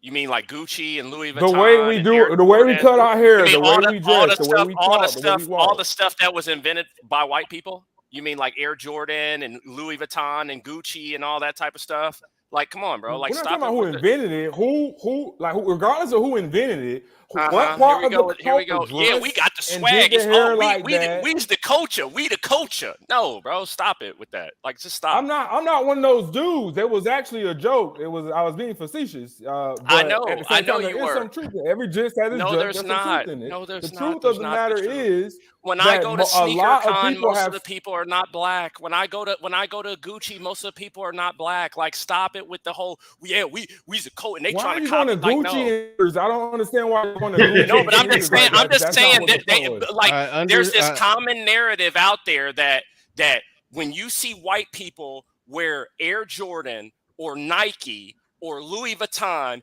or Gucci or any of this stuff, they're somehow copying black people when it comes when all these things were created by white. But when he's talking about the swag, what swagger are you talking about? What swagger are you talking about? I just went over it. I don't even think it's worth it. It was a facetious point. Hold on, wait, real quick. Let me referee real quick. Patriarch, I think you're taking his tongue-in-cheek statement a little too serious. But there are some people who argue those points and be dead serious. But at the same time, the only pushback I'll give you. You're not gonna take black men can do anything. We do know how to look cool at least. Like, you ain't gonna take that from us. Yes. Like, we do know how. And they've always given us that. Cool. But hold on. Real quick. Time out. That's not a huge feather in the cap. That is not true. So hold on. You know why it's black men, patriarch? You know why it's black men? I can tell you why it's black men. Okay, let me talk. First off, let me say this, right? That is not true. Black men are not the most desired men in the world, right? When you want to talk, they're number two. The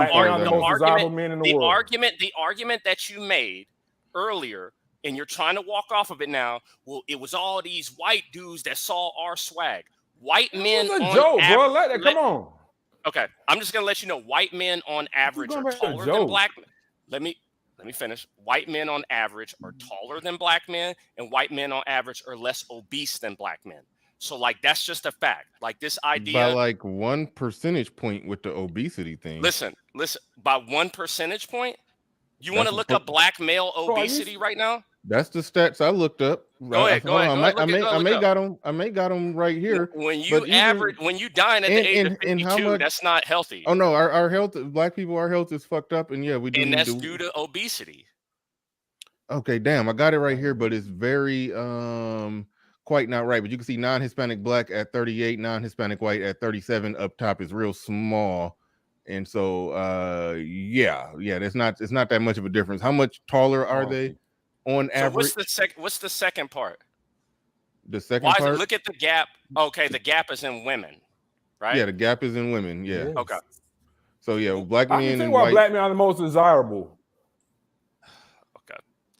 We the most desirable because the number one, we number two technically, right? But the number one what do? When they making X-rated movies, they putting us with they women. Name me a black filmmaker who's gonna put a pair of white man with a sister. I don't watch those type of movies. That's one example. I don't watch those. All right. What are you? Were you watching one? Can I jump in on something? That was one. You was watching that movie with those women.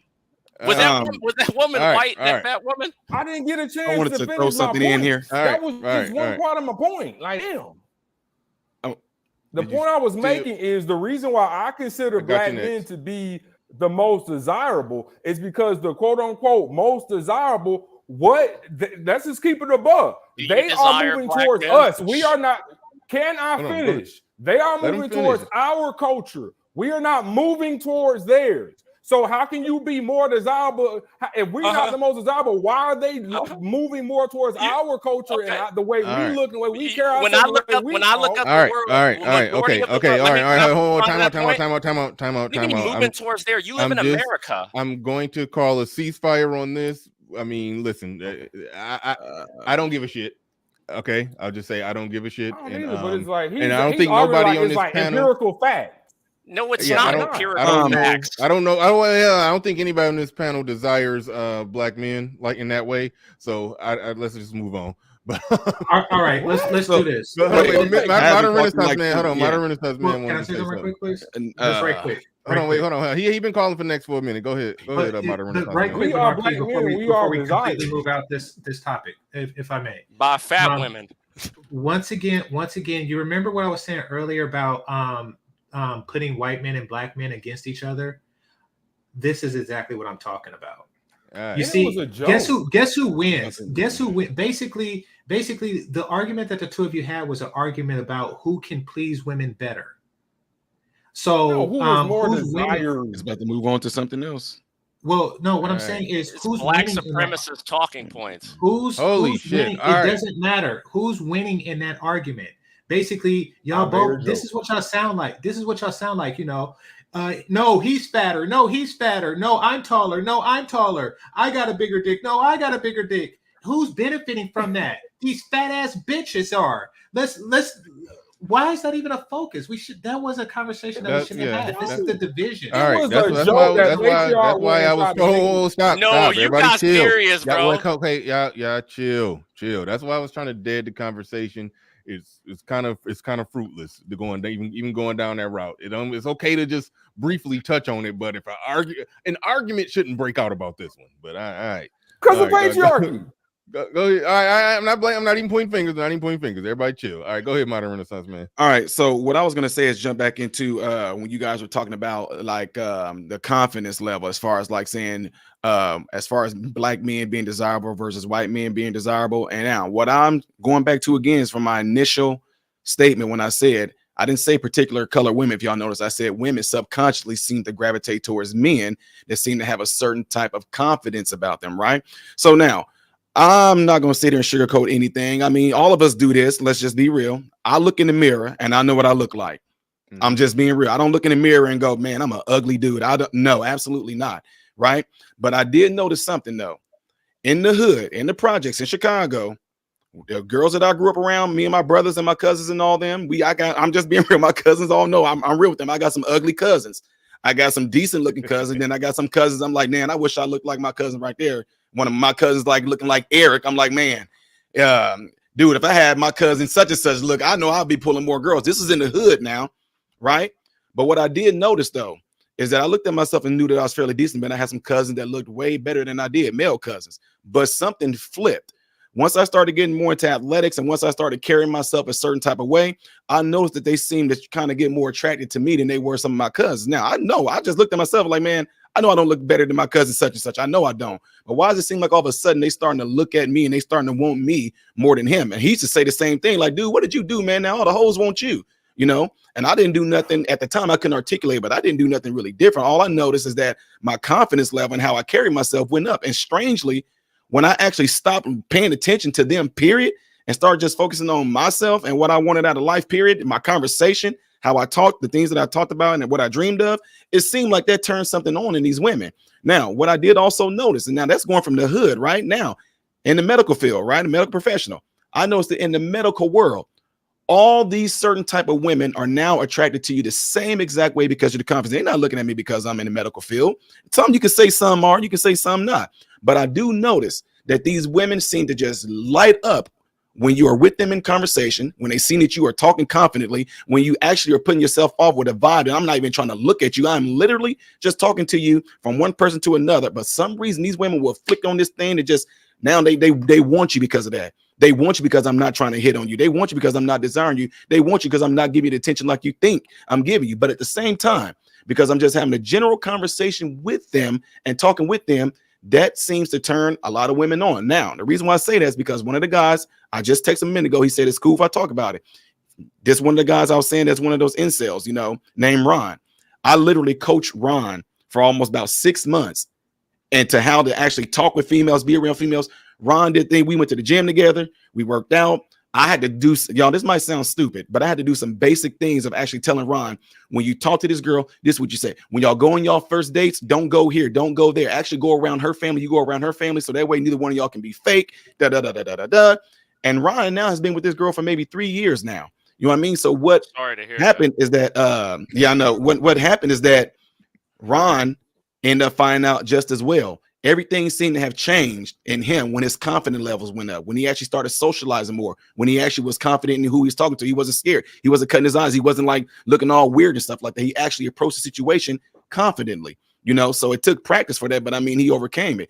So again, his girlfriend, who's now he's engaged to, said the same exact thing. She said, you know, I went to school with him and I always thought that he was like weird or awkward, but I don't know what happened over these past some odd years. He just, something different happened. And it was like it attracted me. Ron just became more confident. That just changed things up. You led Ron into slavery. You let him let him to get married to some woman. Now he's married and his life is going to be ruined forever. He's engaged. Nah. So there's still time for you to get him off of the plantation. No, you're supposed to get his patriarchy lying. You were supposed to get his confidence up just enough to get some ads. Listen, not enough to get married. No, just went. No, he been they dated. No, like I said, we coached him along the way. They dated. What we did is this. Okay, this might, I don't want to be sounding long-winded. I talk really fast so I can get through real quick. So what we do, I take people through these phases. Women? Who, me? Yeah. How I approach? No, I never had to approach him. Okay. Yeah, I'm just keeping it real. I'm saying, you said you're long-winded. Is this like when you're at the bar, do you just like walk up to a woman? Oh no. Been married 21 years. Been married 21 years. I got married. Wow, I was 19 years. You look like 23. No, I'm 40. I got an 18-year-old and a 20-year-old son too.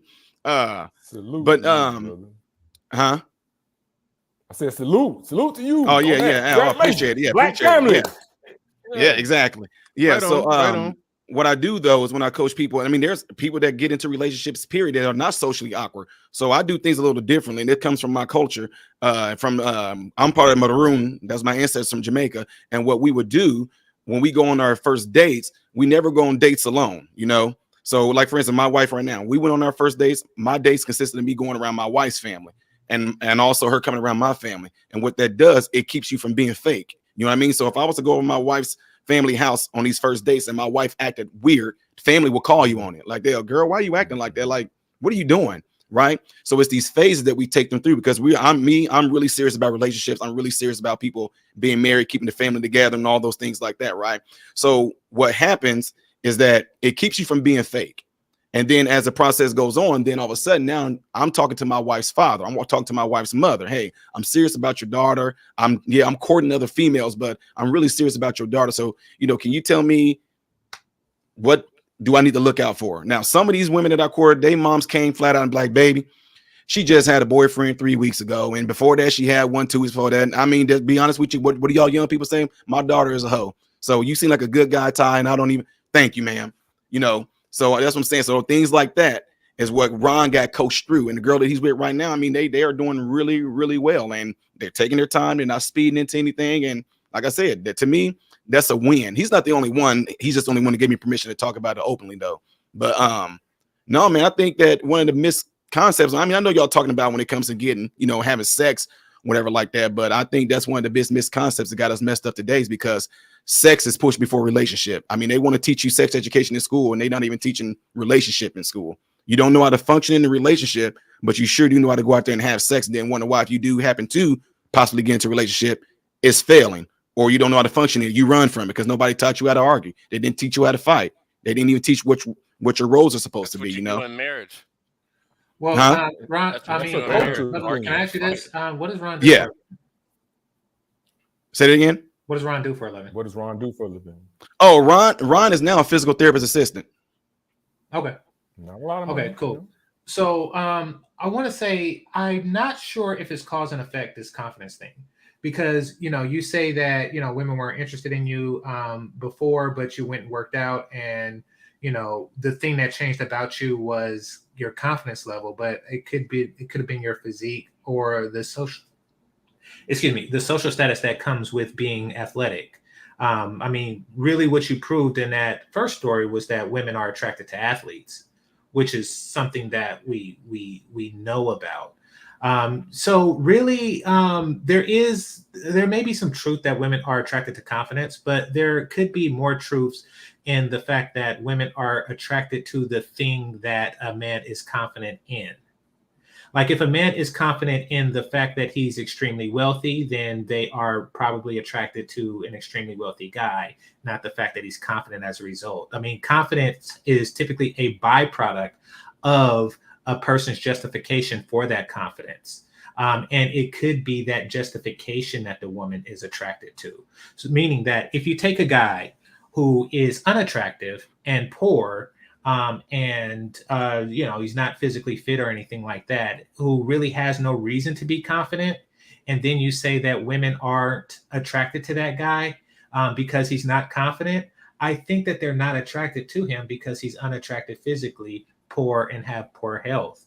I think that that's the reason. Now, if you take that same guy and say, oh yeah, but say it with your chest and fake confidence, I don't know. Maybe that would be a good study for people who are into such things to point out, like, hey, the guy that looked like Screech from Saved by the Bell, maybe if he was confident, he would have gotten Lisa Turtle. Like, do you think that that would pan out?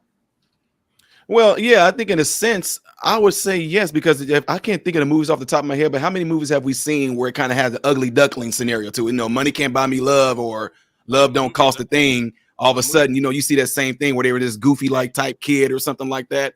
But You know what I mean? But let me say this: that movies, the young movies got us here. Movies got us to simps and where we are right now. All the Disney movies basically brainwash young men on how to become like Captain Save-A-Hose. And even like when I watched Coming to America, right, that was the biggest lie ever. He should have chose the first woman that wanted to do whatever he wanted him to do, not the woman that had a choice, right? So yeah, because hold on real quick, fast forward 30 years later when they made a part 2, that woman with her own thoughts and ideas had his ass sleeping on the couch. But now King of Zamunda was told to go sleep on the couch. So the royal couch. The royal couch. He should have took the hopping on one foot, barking like a dog woman. But the only thing what I think is happening with, and I get everything you're saying about Ron. I got to go here in a minute, but I think I'm getting out of here too. What we're trying to do, I think women are the actually socially awkward ones. And we're trying to program men to speak their socially awkward language, right? We're trying to, it's like somebody that knows French. We're telling you now, French, and French is a dominant language, but you need to learn how to speak Japanese, right? I mean, what kind of group of people can't even go to the bathroom by themselves? Like how can a man ever relate to somebody that has to sit down when they pee? Right? Like how can Ron has never had to get 8 people to go to the bathroom with him at the nightclub. Ron, Rod, you talking about Rod? His story, right? The story. Rod never. No, he's talking about so he's saying Ron. He's talking about the guy. I'm sorry. I got it. My bad. How can you teach men to talk to somebody who sits down when they have to pee, who can't go to the bathroom by themselves, right? These are grown women. This is like, how can I relate to somebody? 8 of you have to go to the bathroom together. Then, like, how many times has how many times have you had to paint your face just to go outside? Like, how many times, like, have you had to, like, string your hair, and it takes you have to be in the bathroom for an hour just to go to the grocery store, right? So it's like, these are good points. Bro, like, who's the really socially awkward one, right? Like, who's really like, you can't even throw a football. Have you ever seen a woman try to throw a football? Like, bro, like, who's really socially awkward here? Just want to know. All right. Hey, No, good stuff. pause. Good stuff right there. We got to push pause. I was about to get up out of here. So, Mike, you killing me coming on after the 3-hour mark when you know I was trying to leave. But Gregory Scotland in the building. He says culture has made women cool with single mama syndrome. Thank you for the super chat. Appreciate that. Also, thank you, JC the Conqueror in the building says Ron Will's body game is a good solution for incels. Thank you for the super chat. Do appreciate that. And Prime VA in the building says the website Cold Facts proves that other men don't like seeing black men with attractive women. The fat woman narrative isn't really a thing in most suburbs. Wow. No. Okay. Thank you. Not Thank where I you. live. No. Right on. Right on. All right. So go ahead, Mike. You about to say what you got to say, and we probably about to wrap this thing on up real quick. I gotta get the hell out of here and do some shit. But go ahead, Mike. What you got on this? All right, one, patriarchy took my main point, but I'll go to my second point. My second point is the guy who you coached and now he has a girlfriend, and now that girlfriend is his now fiance. Did he have any other prospects? Yes. You talking about the women that he were dating? Yeah, like did he have any other prospects? Yeah, at that time he was dating 4 different women. Okay, cool. Another question. This young lady from high school, how old is he? Like, how old are they? Wait, what young lady from high school? You said that he went to high school with this young lady and then now he's engaged to her. Or did I mess that up? No, they went through. No, she said, oh, I remember him going through school and he seemed like he was always weird. So yeah, they went to the same school. You're right.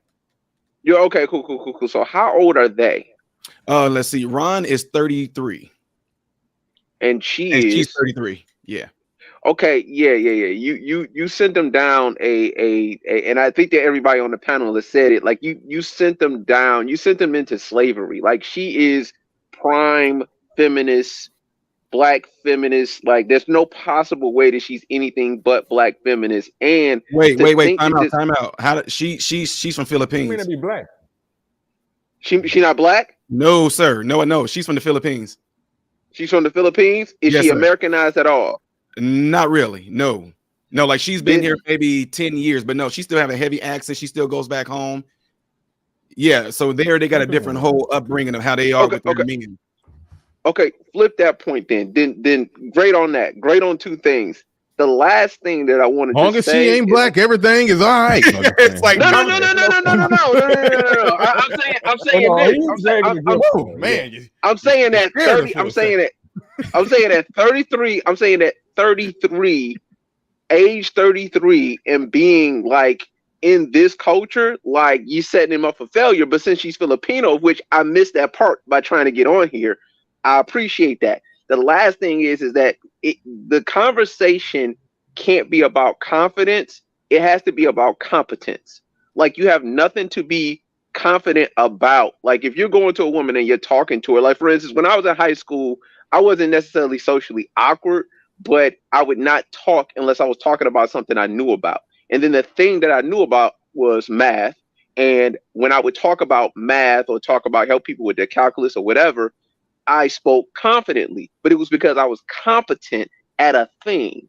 You know what I'm saying? Like when we're teaching people to be confident in, or, coaching people to be confident in conversations, it can't be without competence. So that like the guy saying that the women are the ones who are socially awkward, yeah, it's because they're not competent in anything. And we're trying to acquiesce to their, way of talking, a way of communicating without understanding that they don't know anything. They don't do anything. They get communications and left-hand puppetry degrees. Like we shouldn't be trying to be acquiescing to their level of communication. Like that's not what it is. And that's not even about confidence. It's just about understanding the fact, Right. So like when I hear these, like, you just need confidence in game and just talk to women. You got to stand up straight. Now it's like, dude, be competent at something. If you can fix cars. And then when you talk about fixing cars, you see you're confident. You know what I mean? When you talk about the things that you know, then you're confident. Other than that, like this false But you sense can't, of if you're being confident. competent at fixing cars and you're confident talking about it, you can't approach a woman talking about carburetors. And Yeah, shit. yeah. You would, That's you why would, but it's a you whole would. lot of details that we couldn't do it because of not no time for the show. But like again, this particular guy that we're talking about, this is just one with his scenario. And like I said, the fact that he's with a Filipino woman, he didn't have to be coached in a certain direction on certain things because he wasn't with per se a black woman. So if he was going to be with a black woman, it would have been a whole different way of saying, okay, now we got to go to another direction on what we got, how we're going to approach this. So, but no, yeah, you're direction. Right. And see, the thing way. Yeah, we got to go in a new direction because we got a girl from the Filipinos, so they already coming in knowing how they're supposed to respect the man and how to be with the man, X, Y, and Z. So that worked out really good for him because if it was a woman that was going to be black, I wouldn't be telling you guys that he's engaged right now. I'm joking. Well, no, it's good black women out there. I'm just messing, folks. Well, thank you, Renaissance. I appreciate that. When she called him different and socially awkward, how does that work? Considering that she's foreign, like I would assume, like if I were to go to the Philippines and go back to high school, I would think that everybody would be different. Well, okay, think about it this way. You know how it is where like across the globe, if you look at somebody got Down syndrome, you can just tell they got Down syndrome. They all got that look. You know what I mean? That's a mental condition. No, that's a physical condition too. Well, yeah, of course. Yeah, but that's right. But confidence is not a physical condition at all. Oh, no. I think he's saying that even being from the Philippines, she could tell this dude was kind of weird. He was socially awkward because let's just say, for example, a lot of people have an idea of like how American men are, period.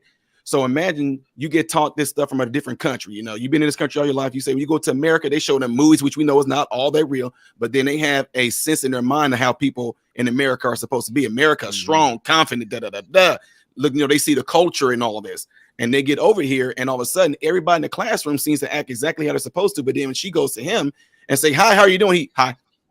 And then it's like, wait, what's wrong with her? I mean, that'd be, yeah.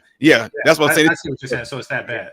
Yeah, it was that. It was real bad. Like, and what broke it with me is that I had to sit there and go literally because he worked for me as a tech.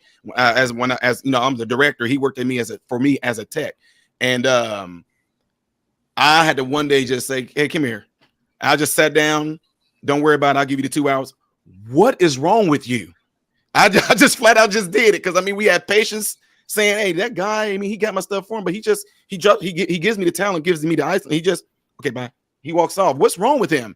So it got to a point to where they were feeling like he was making them. He didn't do nothing wrong, but he was making them uncomfortable because they would try to socialize with him and talk to him, but he just kept things short. I'm doing good. Goodbye. He walk and leave. So that's why I just sat down. I was like, dude, what is wrong with you? But I know you got to get ready to go. But just cutting it short. A lot of these guys is like this, especially like Ron. Ron, fatherlessness. A lot of confidence that you can get from your father definitely got lost in that sense right there. Guys, this is where he had to stay with his, he was raised by his mom, whatever.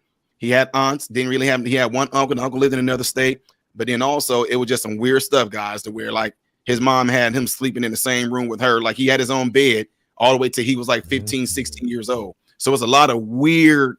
He was a little messed up, but he's definitely better now. So that's what I'm saying. They can be from a different country and they come over here and like you come from a different country, you see somebody out there, you're gonna look and say something's wrong with them. No, I get it. So he's an extreme outlier.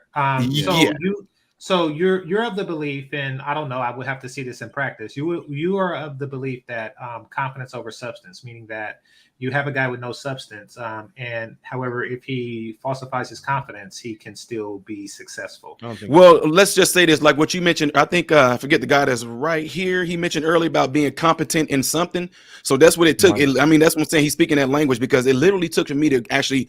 Ron had to come over my house, around my family there for a little bit. And I had to literally pinpoint and ask him things like, okay, what do you actually like doing? What's something that you can do that's really cool? Well, okay, well, that's really cool. That's really good. So, okay, when you go out and they ask you questions like this, then you let them know, oh yeah, I'm an artist. I can draw real good. And then not only show them in the phone some of the things that you can. I literally had to do this with him. So no, he's right with the competence part. So Ron is a phenomenal artist. This dude he's one of those guys that he'll draw something and then he'll flip the picture right side up. And you like, what in the world was that? Like, he's like one of those guys. He's like, he calls himself a contour artist. He can look at something and draw it straight up, or he can draw it upside down and flip it. So that right there, when I say when you go out, you know, these, I mean, guys, I'm for real. These are literally things I had to like give him something written. And I can just tell that he is on the spectrum. So when you deal with somebody that's like a little bit on the spectrum, if I told Ron, like when I was directing him, if I told Ron, go get an ice pack and go get a hot pack out of hydrocolator, wrap it in 3 layers and give it to the lady in room number 3 and then come back to me. If Ron would do everything I said in that order to a T. When he went and dropped that thing off, if a person tried to talk to him, in his mind, Mr. Ty told me to come back. So he came back. Even though they was like, hey, can you go and get me? He can't do that because Mr. Ty told me to come right back. So that's what I'm saying. It took some work. But yeah. That's just him though. Yeah, one thing we don't want to do is make the mistake of, because I mean, I understand Game Changer's line of questioning, but oh no, it's fine. When he's saying, you know, when Modern Renaissance Man is saying, you know, confidence matters, I don't think he's saying that it matters overall. It just moves the needle. It moves the needle, and it does. It does, especially with the person that he's describing. It does move the needle, and that's why when I clicked on somebody, somebody left a comment said, "Just get him drunk." So unfortunately, some truth in that, because that's that's how I got my confidence and had my collar popped out there. But yeah, so being confident does matter. We can't deny that. It's just that we be on guard because there's some people that come around in this space that try to, you know, they're confident salesmen, so they try to make it seem like confidence trumps all. No, I mean, it's the thing in it too. Like right now, okay, like for instance, yeah, I know I still have an athletic build, but let's just say going to work, if I just have on like a blazer, you know, a button-up shirt, whatever like that, you know, the way I'm just being, I don't fake it. It's just that I know who I am and what I do, and I'm sure, like you said, I'm competent in my skill as a medical professional, right? So then at the same time, when you go to a meeting, I'm just being real. There's been plenty of times where my mentor, his name is Dr. Wendell Beckton, you know, there's been times where we would go to a symposium or any type of event together, and he's going to be the main speaker. I'm just there with them, you know, getting some knowledge and stuff off of what he's getting ready to present. So when I go into this room and everybody's sitting down, the way I walk into the room, everybody's looking at me, and they're like, "Oh, I thought you was about to be the guy." Then I'm like, "Well, what made y'all think that?" It's like, "Oh no, just the way you carried yourself. I just thought you was about to be the guy to." I'm like, "Oh no, that's going to be my mentor right here, Dr. Beckton." You know, so what I'm saying is that, like I said, on a subconscious level, some people can pick that up right from the jump. They like be something. I always say that kind of swag you just described. You really can't teach that. That's something you either just got or you don't. It's like it just is, right? Yeah. But if you just outright just weird or just socially awkward, improving your social skills matter. You know, if we had throwing it back to the incel conversation, a lot of them do need to improve their social skills one way or another. But it don't mean that they just gonna be a Casanova out there with game, just verbally, making panties drop with their mouthpiece. It just means that they're just going to. Nor should they have to be. And they don't have to be, but that will. Yeah, Right. that will get them just socially in the game to where they're not just, you know, off in the corner being weird. But all right, we got to wrap. I think what you did for Ron was good, regardless. Like even if he didn't, even if he didn't get the Filipino chick, just the fact that, you know, he found what he was good at and he learned to value himself for that particular rare skill set is something, you know. And once again, even if he's not engaged or not, that was a good thing. So salute to you on that. Yeah, absolutely. Yeah, she's gonna take half. Okay, cut it out, man. Cut it out. No. I got one more thing. Oh man, you're killing me. Go ahead. I'm saying this is very important to your show. When RM is posting the link, she has to make sure, she right, probably has to make sure that the emojis are not like so close to the thing, because it picks up when somebody is clicking on the link. What? Oh, that's the emojis that she put after. Go ahead. When she's posting the link, the emojis and things that she put, right? Would the emojis that she put after it are they become a part of the link, therefore the link is not clickable. Is that what you're saying? That's what I'm saying. Yes. Oh, okay, got it. Okay, thank you. Thank you. I never thought about that because I see it on StreamYard. I can't even click the links. But all right, cool. Real quick before we get out of here, Leo Anthony at the buzzer with the super chat. He says, "I've seen short, broke, fat, ugly dudes get attractive women just off confidence. It matters. Stop downplaying it, fellas." I've never seen it. Short, broke, and fat and ugly. Hey. Wait. Yeah, you can't. It's never just off of confidence. No. I mean, because there's like with the guy with his art, there's always a source of confidence. I know a fat dude who get way more women than what you would think. No, I but do too. He was, yes. but no, hold on. He was tall. He was facially good looking, no homo. Very charismatic, funny. I worked with him. He was everybody on the job. He was everybody's best friend. If everybody had to write down their two or three favorite coworkers, he was in everybody's top 3. The guys loved him. The women loved him. I mean, the guys loved him. Not like that, but I mean, I'm saying he was just a real cool, charming, charismatic guy. Personality was just through the roof. You just loved being around him. He made you laugh, and he could sing. And he was one of them fat dudes who could do backflips. He was a weird anomaly, but so there's people who got a certain attribute or something about him. You can't. Yeah, but that I'm calling cap on Leo Anthony saying, hold on, wait. Yeah, give him his $5 back. Short, ugly. Hold on, wait. I've seen short, broke, fat, and ugly. No. Well, no, I mean, if he's charismatic or even smart, which isn't on the list, I'm just saying his confidence came from somewhere. But he said get attractive women. Attractive women? Well, take Patrice O'Neal, for example, right? Or Biggie Smalls. Like, I mean, there are other aspects. There's talented. They wouldn't broke. Patrice O'Neal told jokes and Biggie so dope. But no. They wouldn't broke. But before they became entertainers, they both of those guys are 6'2" and 6'4", though. I see what you're saying. There you go. There you go. Oh, all right, y'all. We getting the hell out of here. Modern Renaissance. Oh, damn, Deacon Dave or at the. No, Deacon Goss at the buzzer says, nah, you got to pick a struggle. Right on. Hey, thank you, everybody who supported the stream, everybody who liked, share, subscribe, super chat, cash app, do whatever you did to support this in any way, shape, or form. Modern Renaissance, man, thank you for coming aboard. Thank you for coming aboard. We'll probably get together, do a one-on-one sometime. Absolutely, man. This is fun. Sometime in the future. I do appreciate you coming on through and everybody in here. Appreciate each and every one of you. And with that said, we are out of here. Peace. We gone.